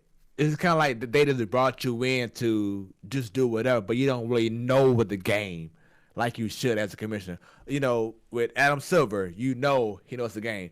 People may not like Robert, I'm sorry. No. Goodell. Yeah. You know, or even what's the NHL's commissioner? Gary Bettman. You know, like 2 years ago, you would have said Bettman was the worst commissioner in all sports. Mm-hmm. But now it has to be Robert Manfred because you have no idea of what you're doing. Man, like, can you imagine if you went to your job and you was complaining about him getting more money than you, and they like, you get mad about numbers on a paper. Right. Like, that's what it feel like. Right. Like, man, you kidding me right now? Like, of course anybody would be mad right now. Right. Like, this is our livelihood, man. It feels like overall Manfred is not in touch with the game of baseball, with the Major League Baseball Players Association. He's not in touch with a lot of things. He's trying to speed up the game and do this, do that, and then the third, but you still don't have the pulse of the players because at the end of the day, it's still all about the players. Well, this is something I said, I guess, to Brendan whenever all this Astro stuff happened. Mm-hmm. Well, one of the things I've said about it is like, yeah, the Astros did the wrong thing, but like, electronics were really big in the sport. Once Manfred's the ones putting iPads and dugouts and bullpens and this and that. You know what I'm saying? Like once you start giving them the option to do that types of stuff, it's easier to teach. It's gonna happen. Like I said, in 2016, the Red Sox got caught with these fancy little iPod or iPad, whatever watches, like Apple watches. Like once you give them that those resources, it's easier to do that type of stuff. And that all happened when Manfred came in. That's what all them baseball peers was arguing about when it first started happening. You know, they changing it. You know, baseball is always the most purest sport. Everybody always like, don't change this, don't change that, blah, blah, blah. And that's what everybody was worried about. And you see, not even, 2-3 years later, we already dealing with it, you know. So time clock and, instant replay then came in now. And which is so stupid because why would you have instant replay in which you have an umpire wearing a big old 1975 headset. Exactly. what are they going to do to determine the outcome? Exactly. You know, all you need is just a little buzz. Okay, he was out, he was safe, strike ball, whatever it is. And they want to make the game shorter, but you all have that prolongs it. Yeah, exactly. So it's like make it make more sense. That's why I like you brought up earlier how the XFL you have transparency. If you want to have this instant replay stuff, at least show more transparency in regards to what's their mindset. That was gonna be my point, man. Like we all know what the players think and feel at some point. Coaches, we get a lot of access to that. We don't ever have any idea about any of these officials ever. Like we barely even know their names. You know what I'm saying? Let alone what the discussions are like. How is it in this situation? How is it in that situation? How do they keep from being impartial to, this team versus that team or this player versus that player, this, and that, and the third. So if you're going to be more transparent, like we need to see the other side of the fence at some point, like more transparency with them. I did bring this up a few weeks ago, but Major League Baseball did announce that for now, starting next season, they'll have umpires explaining why a play is being called for instant replay and the result. Okay. So we will start seeing that like in the NFL. Right, and that's fair. You know what I mean? Like you putting so much onus on these players all the time and opening up their lives, but hey man, what's up with the officials? Like we always say the ref be cheating, this and that. But we never know what the call was. Transparency like exactly. is big. Across the board. Give us an idea of what's going on. People, if you're going to do it across the board. That sells the game better. That makes people make the refs do more. Press conferences. Yeah. Hey, I am a big fan, a big advocate of that. Yeah. Let's start putting these referees because they get paid just like players, just like coaches do. Let's start putting them on, a referee podium, whatever it is, and discuss, hey, what was your mindset on why you made this call? Like, ain't no way that player from the Detroit Tigers, Galarraga, got robbed of a potential no-hitter. Why did you make that call? Yep. You know what I'm saying? Post-game interview. I know it was, 20 years ago, but the Dom Deckinger call with the Cardinals. Yeah. How the hell did you think that guy was safe at first base? What made you call that? We need to see more transparency. Stop hiding these guys and trying to make them escape from facing adversity, but you got these players out here that's playing every day that has to face the media. Yeah. There shouldn't be to face the media, then they should. Exactly. Especially people like Angel Hernandez. Right. So that's just how I feel. Everyone should do it. Cameron Wright says XFL kills it with the coach and on field. Man, thank you. That's what I'll keep saying, man. So finally, somebody on my side. Nah, I think he's saying like they're doing it really good. Oh, well, maybe he is. I need to understand what kills it means. Because he didn't say killing it. He said kills Cameron, explain. So are you saying that you like the coach interviews, or do you not like it? Let us know. All right. Quick. Go ahead. Where's your bathroom? Oh, as soon as you go out the drapes, make a left, you'll see it on the right. Perfect. Make a left and a right. Boom, boom. Make a left and a right. Boom, boom, boom. All right, so that was the. I'm sorry, did you have I got a couple of them. I'm gonna run through them pretty quick. So was it Francis Martz? Is that his name? Or Martez? Or the pitcher. Yeah, so we talking about PEDs and stuff. Yeah. Like, he out for the year for it. Mm-hmm. So, for the whole season. The whole season. About time MLB did something more than just 60 games, 80 games. Exactly. Like, maybe that makes more of an impact in their life. Exactly. So what are your thoughts on that one, being an Astros fan? I mean, someone with the Pirates just had the same thing. So I mean, it literally happens multiple times every year. So to me, I was kind of just like, brushing something off my shoulder. Like literally, a Pirates player just got suspended too for I think the whole year today. So it's whatever. Yep. So all right, Cameron says he on your side with it. I like hearing the play calls and back and forth. That might affect your drink this weekend, but all right. Thanks, Cameron. You are our number one fan for the week. My other one, Amber Rose, got Kobe's name tattooed on her head. No, like right on up front. Head? Yeah, Google it. Why? She said he was her motivation and inspiration, and I mean, but that's trashy though. Stupid. You know what I'm saying? Like, Nah, that's not the move. Why would you have like across like this part the right forehead. here? Yeah, so that's idiot of the week number 2.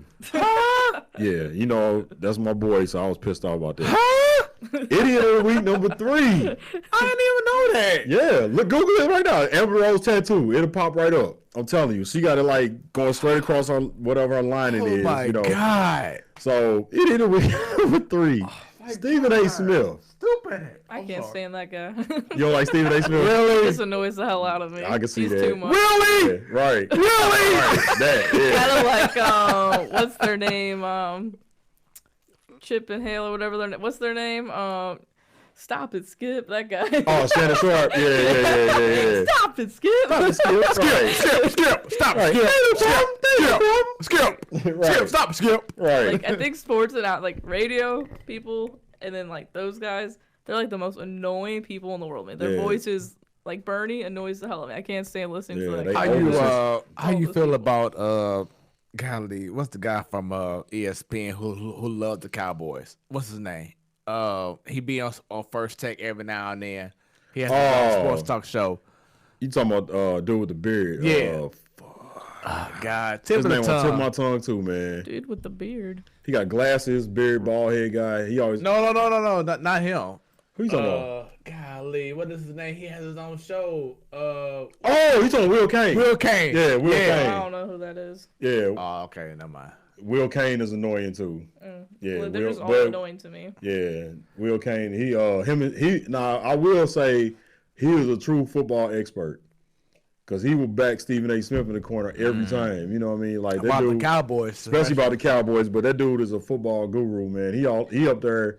I ain't gonna say he up there with Mel Kiper and Kirk Herbstreit, but no, he far from that. Yeah, but he kind of like along the lines that you want to say NFL, as far as the guests that they have on there. So yeah, but yeah, so Stephen A. Smith was doing commentary at the All-Star game, one of the events or whatever. And so he decided to show his skills and start shooting around. Oh, no. So he made one shot. Oh, no. And he got to feeling himself. He's telling everybody, I still got to. So he made it. So later on, he made another shot. And then he attempted to do a layup. Oh, no. He came down the court. And I don't know what it was bad. You got to look it up, man. Oh, God. So he idiot of week number 3. Idiot of week number 4 and 5. Boy, damn. I got a lot of them, man. This is like I'm wrapping it up. This is like unprecedented territory right now for the Platform Sports Talk Show. The dunk contest judges. Oh, D-Wade. How they did. Candace Parker. So it later came out that Common said Chadwick Boseman that they came together and they was gonna try to make it a tie again. But they said somewhere the signals got crossed and somebody gave him a 9 that was supposed to give him a 10. Now, given that it was a Heat player that won it, given that it was a Heat player that won a skills competition, and given that it was a Heat player that was one of the judges that gave a 9, I'm thinking it was Dwayne Wade. And he sabotaged it for Derrick Jones to win the slam dunk contest. So that's my idiot of the week for that. So wrapping it up, just gonna real quick say James Harden and Russell Westbrook for their GQ cover. I didn't see it. Terrible. Let's pull it up right now on Google. Let's see. Yeah, it's very uncomfortable. That's all I can say. Speaking of James Harden, you ever seen him without a beard? Yeah. Terrifying. Yeah, I did. don't want to see it. You don't, trust me. Man, when that dude was at Arizona State, I used to be like, man. I love his beard. Yeah. Well, his hair too. Like he had to get a whole get up just to even make him Oh Lord, what they doing? Look. Are you sure that's GQ? Yeah, that's supposed to be GQ. It's like some like GQ is usually, formal, nah, not this. like some That's 70s ridiculous, like man. porn star. Exactly. They like a knockoff Outcast. And I love those guys, but that's bad. That's crazy, man. See, but the same thing, like they go there and say, "Hey, this is how I want to pose." Yeah. It's that company and whatever. But they agree to it, yeah. So it's Hey, have their hand real quick, real quick. Shouts out to Louis Marty. Okay. Has subscribed to our page on YouTube. All right. Nice. Shout out And to you, man. also Kaylin Fulton. Okay. As well. So Thanks for the love, y'all. We appreciate it. Yep, appreciate y'all. Once again, make sure y'all let everybody know about this show because 2 years strong, about to be 3 years. April the 1st, we have our official 3-year anniversary coming up. We'll be out on remote location downtown at a hookah lounge. So it's gonna so we still doing more. All right, I gotta talk to them today when I leave here anyway. So we doing it. All right, bet. So we're gonna be doing some big things. So shouts out to everyone who has been supporting our show. Anyway, so shout out. Hey man, shout out to him for just letting. I mean, I think I brought it up already, but the All-Star thing, that was dope, man. Dude met. He was not hugging, but showing love to like Kevin Hart and Magic Johnson and Isaiah Thomas, Serge the Entertainer, like everybody, all big shots, man. He was down there, man, and he was selling. He got other. I think he got pictures up of that with him selling material. He's selling material for suits to Tim Hardaway and Bill Russell and all them guys. They were trying out Greg Oden. Let me pull this up, on your page real quick, right? Since you had it posted up. Yeah. But shout out to my boy Marlon Whitfield, man. So here we go, right here. Look, you got Magic Johnson, Jerry Rice. You got Jerry Rice. He got Isaiah Thomas, Kevin Hart, Sid the Entertainer. Yeah, he was doing it big down there, man. Yeah. And I met him for the first time about a month ago or so birthday, at Top Golf. So real cool dude. Yeah, he actually paid for our booth that night. That's what's up. Because I was wondering, like, okay, he's like, I already paid for it. I'm like, how come I ain't get no you ain't get no bill? That was because of Marlon. There we go. Yep, so Marlon, thank you very much. He'll be a guest on that show. Yeah, we're gonna be at his spot. So, so it's gonna be dope. Yeah, man. So that was my idiots of the week. I know it was a lot, but it was a lot of foolery going on this week. Do y'all have any idiots of the week? No, I did mine already. He did Aubrey. Well, he did. Okay, who was yours? I'm sorry, I was Aubrey gone. Huff. Oh, okay, yeah, I heard about I heard about that. All right, so what if this is in regards to what if it could be a future thing that happened? I mean, that could happen, or something in the past that you feel could change the outcome or the landscape of things sports related. So, any kind of situation that you can think of about a what if that would have us be like, oh, well, this would have happened instead, or that could happen instead. I'll go ahead and bring up mine first. What if Terrell Owens goes to the XFL? That one probably be good for them. Because he always saying that he still got it. Right. So if you talk about it, let's see what you got. Yeah. You know? I don't think, I don't know, because T.O., he such and such too, but I mean, we'll see, man. I mean, I wouldn't be opposed to it, but if he start doing that crazy stuff, you got to go too, man. Like he now define crazy stuff. Just being a distraction to the sport. Like I said, it's just because it's new. You don't want to bring in that type of personality, that type of distraction with your initial season or your first 2 or 3 seasons because you're trying to build a rapport with your league. Right. So you don't want to bring any toxic behavior to that right now, any potential toxic behavior, I would think. So, I mean, I think T.O. at this age, hopefully, is a lot more calm and a lot more appreciative of just being out there. Right. But you still got that. It is T.O. He might be idiot of the week a couple times on here, so, we never know. So, my second one, so we know about XFL doing these interviews with coaches, players right after certain plays, the whole nine. What if the NBA had the same thing and they start interviewing Greg Popovich? See, they basically do damn near. They interviewing him every quarter. Between, so all they gonna do is next is what? Follow him to the locker room or something? Like be like, hey, coach, so I mean, they be mic'd up. Yeah. Like, you know what I'm saying? Like the players be mic'd up during the game. So that's kind of like the same thing to me. I mean, it can't be too much worse. Oh, Cameron Wright has a good one. What if Alex Pietrangelo goes to the Toronto Maple Leafs? I mean, that hurts us. It hurts us, but it'd be great for them and him. Yeah. I think if he goes anywhere outside of St. Louis, it's going to be an overpay. Do you feel that the Blues will make a way to keep him for years to come? Army's too smart to let him walk, I think. So, I think so, too. You can't lose someone like Pietrangelo. And he's just Armstrong has proven time and time again. If he wants it to work, it'll work. Yeah. Cameron says, I would love to see him, Tio, and Ocho. Oh, God. Especially not both of them. It got to be one or the other, man. Slow down, man. Slow down. You might as well put Antonio Brown in there at that point. Right. You might as well, right. You might as well throw Randy Moss in there with him. Be a package deal. Right. Do y'all have a what if? I have a what if. All right. What if Wayne Gretzky played in hockey today? Would he still be the greatest? I don't know. I think it's. I mean, you can do that with any great player in any sport in any era. But I mean, I don't think if Wayne Gretzky played today, I don't think he could touch Connor McDavid. I don't think so. I have to commend Mario Lemieux because when he came out of retirement, he was doing his thing for a minute. Like it came out of nowhere, and he was doing his thing for a minute. So I would say Wayne Gretzky is better than Lemieux, so he'll find a way to make things happen. He may not be as dominant, like you said, Connor McDavid and Austin Matthews, etc. Or speaking of which, I know that Alex Ovechkin is nearing what 700 goals. I don't think he's like a month now, though. So I mean, like once he hits this mark, will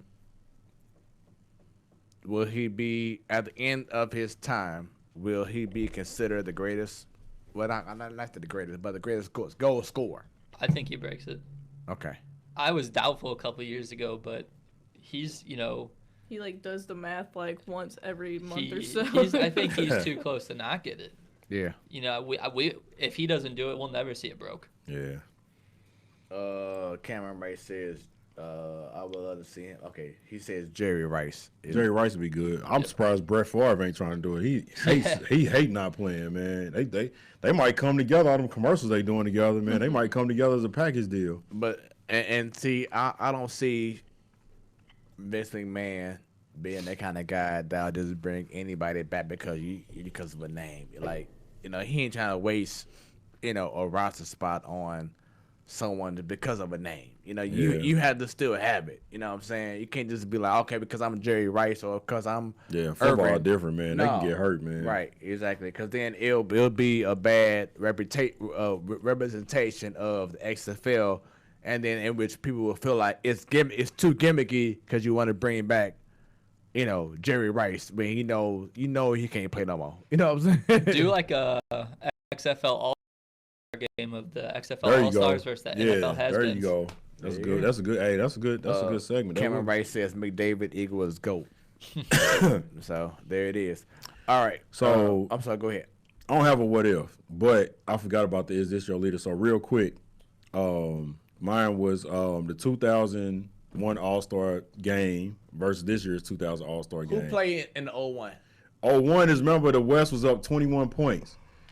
And then they put Stephon Marbury in, Iverson and Mutombo. So that one came back. Great also, game. the 2003 Jordan last All-Star game. He would have hit the game winner, but they fouled Kobe. That was and he made the 2 free throws. Yeah. And then the other one was the 2016 dunk contest versus this year's. Mm-hmm. So those were my segments for those. I forgot about that. So, but yeah, I just feel like the 2001 All-Star game was the most entertaining because you had one team that was definitely more powerful than the other team, and the East came back and won just out of just Mutombo blocking everything, and then Iverson and Marbury just like, man, we not losing to them. Right. And they was the 2 smallest players on the court. And I just love seeing the fire from Iverson, Marbury during that time frame. Yeah, even T-Mac had some big points at the end. They were some killers. They was like, you know what? No, we ain't going down like this. Yeah, that's exactly what it was. And then they ended up Philadelphia, trading for Mutombo right after that, and they went to the finals. Right. Yeah. Until they got, they won game 1, but then Kobe and Shaq was like, you know what? Let me tell y'all who we are real quick. If they didn't win that first game, the Lakers would have been the first team to win every game in the playoffs. They would have went undefeated for the playoffs. They swept everybody except them. Be like UConn was in college of basketball. Oh my God, man! All right, so up next we have last one. Mm-hmm. All right, final say. So this is just giving everybody a final say in regards to your personal feelings about something, a lasting thought process in regards to anything that's on your mind right now. Go ahead. And do your thing, B. Baker. Mine is be a champion in all walks of life, not just sports, but all walks of life. There's such thing as a sore loser, sore winner, and all that stuff like that. So my thing is just act like, you playing for a championship in every aspect, whether it's family, friends, work, home, anything like stuff we doing now. Take your passion and make it like it's a championship game every day. You know what I mean? So you're not going to get the ring the first year. You're not going to get to the playoffs the first year. So it only comes to the people that really work hard at what they're trying to do and stay consistent. So with that being said, I just say just be a champion in all walks of life. Don't give up. Don't be so quick to pout, point fingers at other people, always making it like it's somebody else's fault. It's not gonna come fast to you. It's not supposed to. If everybody could do it, then everybody would. So just take pride in the process. There's always beauty in the struggle. So that's my final say for today. All right. But the Bovacantes, do you have anything? Something that you want to get to the people? Mine's just simple. It wasn't all like that. That got deep. My last thing I'm gonna say is just go Blues, go Cards, go Astros. That's all I gotta say. Right. I'm still a fan. Get over it. Right. I mean, my final say is, can we get over this Astros thing? I just want to talk baseball. It's not going to end anytime soon. I know it's not. It's not. I'm tired of going on I want to hear Mike Trout talk. I want to hear Mike Trout talk about him, his game, their team. They just signed Anthony Rendon. Right. I want to hear about that. I don't want to hear about another team that happened 3 years ago. Yeah. I get it. It was a scandal. But, I just want to get talking to baseball. That's one thing. I'm tired of hearing everything about baseball is the scandal. I feel like you said, everything. Manfred's making it worse. Yeah. I mean, let's just talk baseball is my final say. I miss talking just the sport. And having fun doing it, So what was your driving force, Joe, to say, you know what, I'm done with Twitter for a while? It's kind of like I said earlier. I was just like, people are being negative about them seeing sick kids. People talking trash about their wives and just commenting on their wives' stuff. And then now we're seeing people like Mike Trout get coverage just because of something that happened. And like you said, 3 years ago, there was a beginning of 18, but that's 3 years ago. This ain't happened, and the media's doing their job. Obviously, they're the ones going in there asking. But it's just, I'm tired of seeing people saying they're only saying sorry because they got caught. Yeah. Of course, that's what's happening. You're telling me everyone that took steroids or, hey, I'm putting a needle in my arm right now. I'm sorry about. No, they're doing it, and if they get caught, then they're gonna say sorry. I feel like people are just being hypocrites about all of it, and it's annoying. Yeah. It's not the biggest thing that's going on in the world right now, and people are making it and I love sports, and sports drive most of my life, but God, drive me crazy right now. Man. Yeah, I just can't do it anymore. It's like you can't go on there and just see one good thing. Yeah. Shout out to you for having that restraint to do that. Yeah, it's not even just sports. I want to see something good about life, and you can't even do it because that's all you're seeing. Exactly. All right. So, my last one, Stan Sidall, shout out to him, B. Baker. They know I am a huge fan, advocate for Mizzou. And I just want to give a shout out to Council Martin. The reason why is his first year, he wanted to come in with the splash. He brought in Michael Porter Jr., his brother Jonte Porter, and Cassius Winston. Winston. No, he with Michigan State. Cassius Winston. Cassius Robertson. Thank you, Robertson. And unfortunately, Michael Porter Jr. Didn't play at the all full season. Yeah, he couldn't bring that splash. Right. Then the next season, Jonte Porter got hurt preseason. They couldn't fully recover. it was a few weeks ago, I was to a point in which I felt like maybe Council Martin isn't a guy. Maybe he isn't that dude that can bring relevance back to Mizzou. But over the last 4 weeks, this team has turned the corner. He's made the team believers. He's instilled that you are better than what your record said. He's brought confidence to the team. They beaten this past Saturday number 11th ranked Auburn. Before that, you beat Arkansas at home. You just beat Ole Miss. Xavier Pinson, second year sophomore from Chicago, he's finally come out of his shell and he's been a player, and he's bringing that belief that you can do it. This is without 4-star, 5-star Jeremiah Tillman. This is without Mark Smith, who was transferred from Illinois, who's played 1 year in Illinois, then went to Mizzou. You're doing all these things now, and people are starting to recognize you can't just face a Council Martin team and think it's going to be an easy win. Right. So he stayed the course. He's made players believe. The SEC knows that Council Martin's team is not going to be no easy layover. This team is slowly, finally getting it. And I look forward to more things coming in the future for Mizzou, in which it could be very scary, definitely next year. Guys that he wasn't playing earlier, now they're getting playing time because of injuries that happen. It's the reason why things happen in sports. Yeah. You have no explanation about it. It's just how sports works, period. For instance, look at the Cardinals. That's why I said I'm not tripping over Miles Michaelis being out, because now that may finally get the opportunity for a KK or Alex Reyes to say, you know what, now's my time to shine. So for Council Martin to not give up, to believe in his players, and his players are listening and following him, he is the right guy for Mizzou. And it's all about going through, like what Joel Embiid said, trust the process. Yep. And the team is realizing that, and he is trusting the process. So that is the Platform Sports Talk Show. We had another great show. Let me make sure I put up the right screen here. There we go. We had another great show.